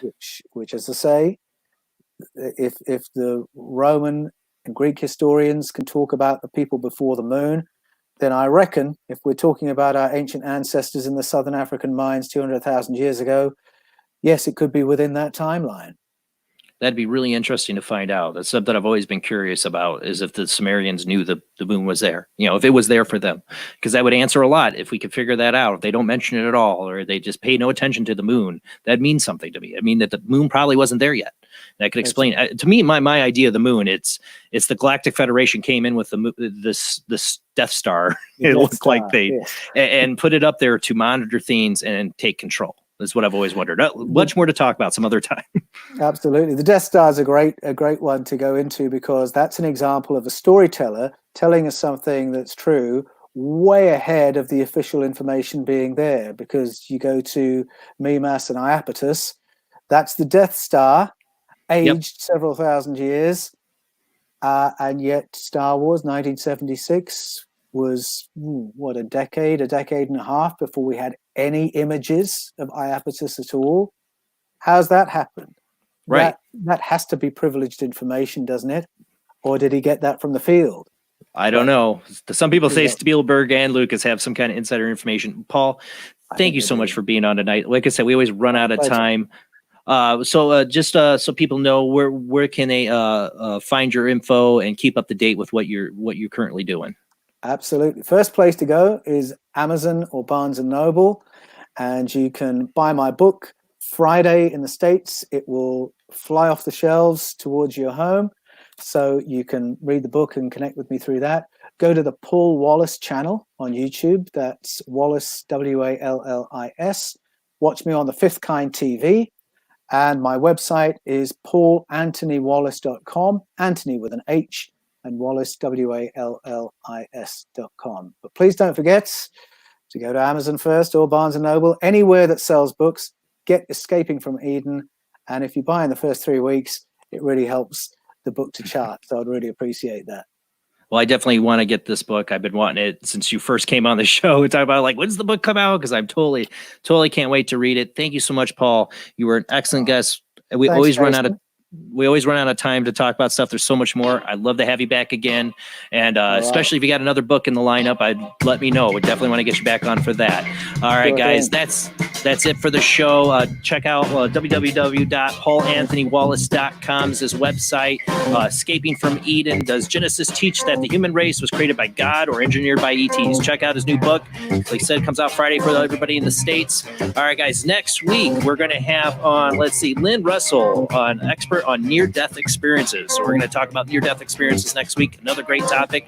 See you guys next time. Same bat channel, same bat time. Have a great night. Have a great week. Thank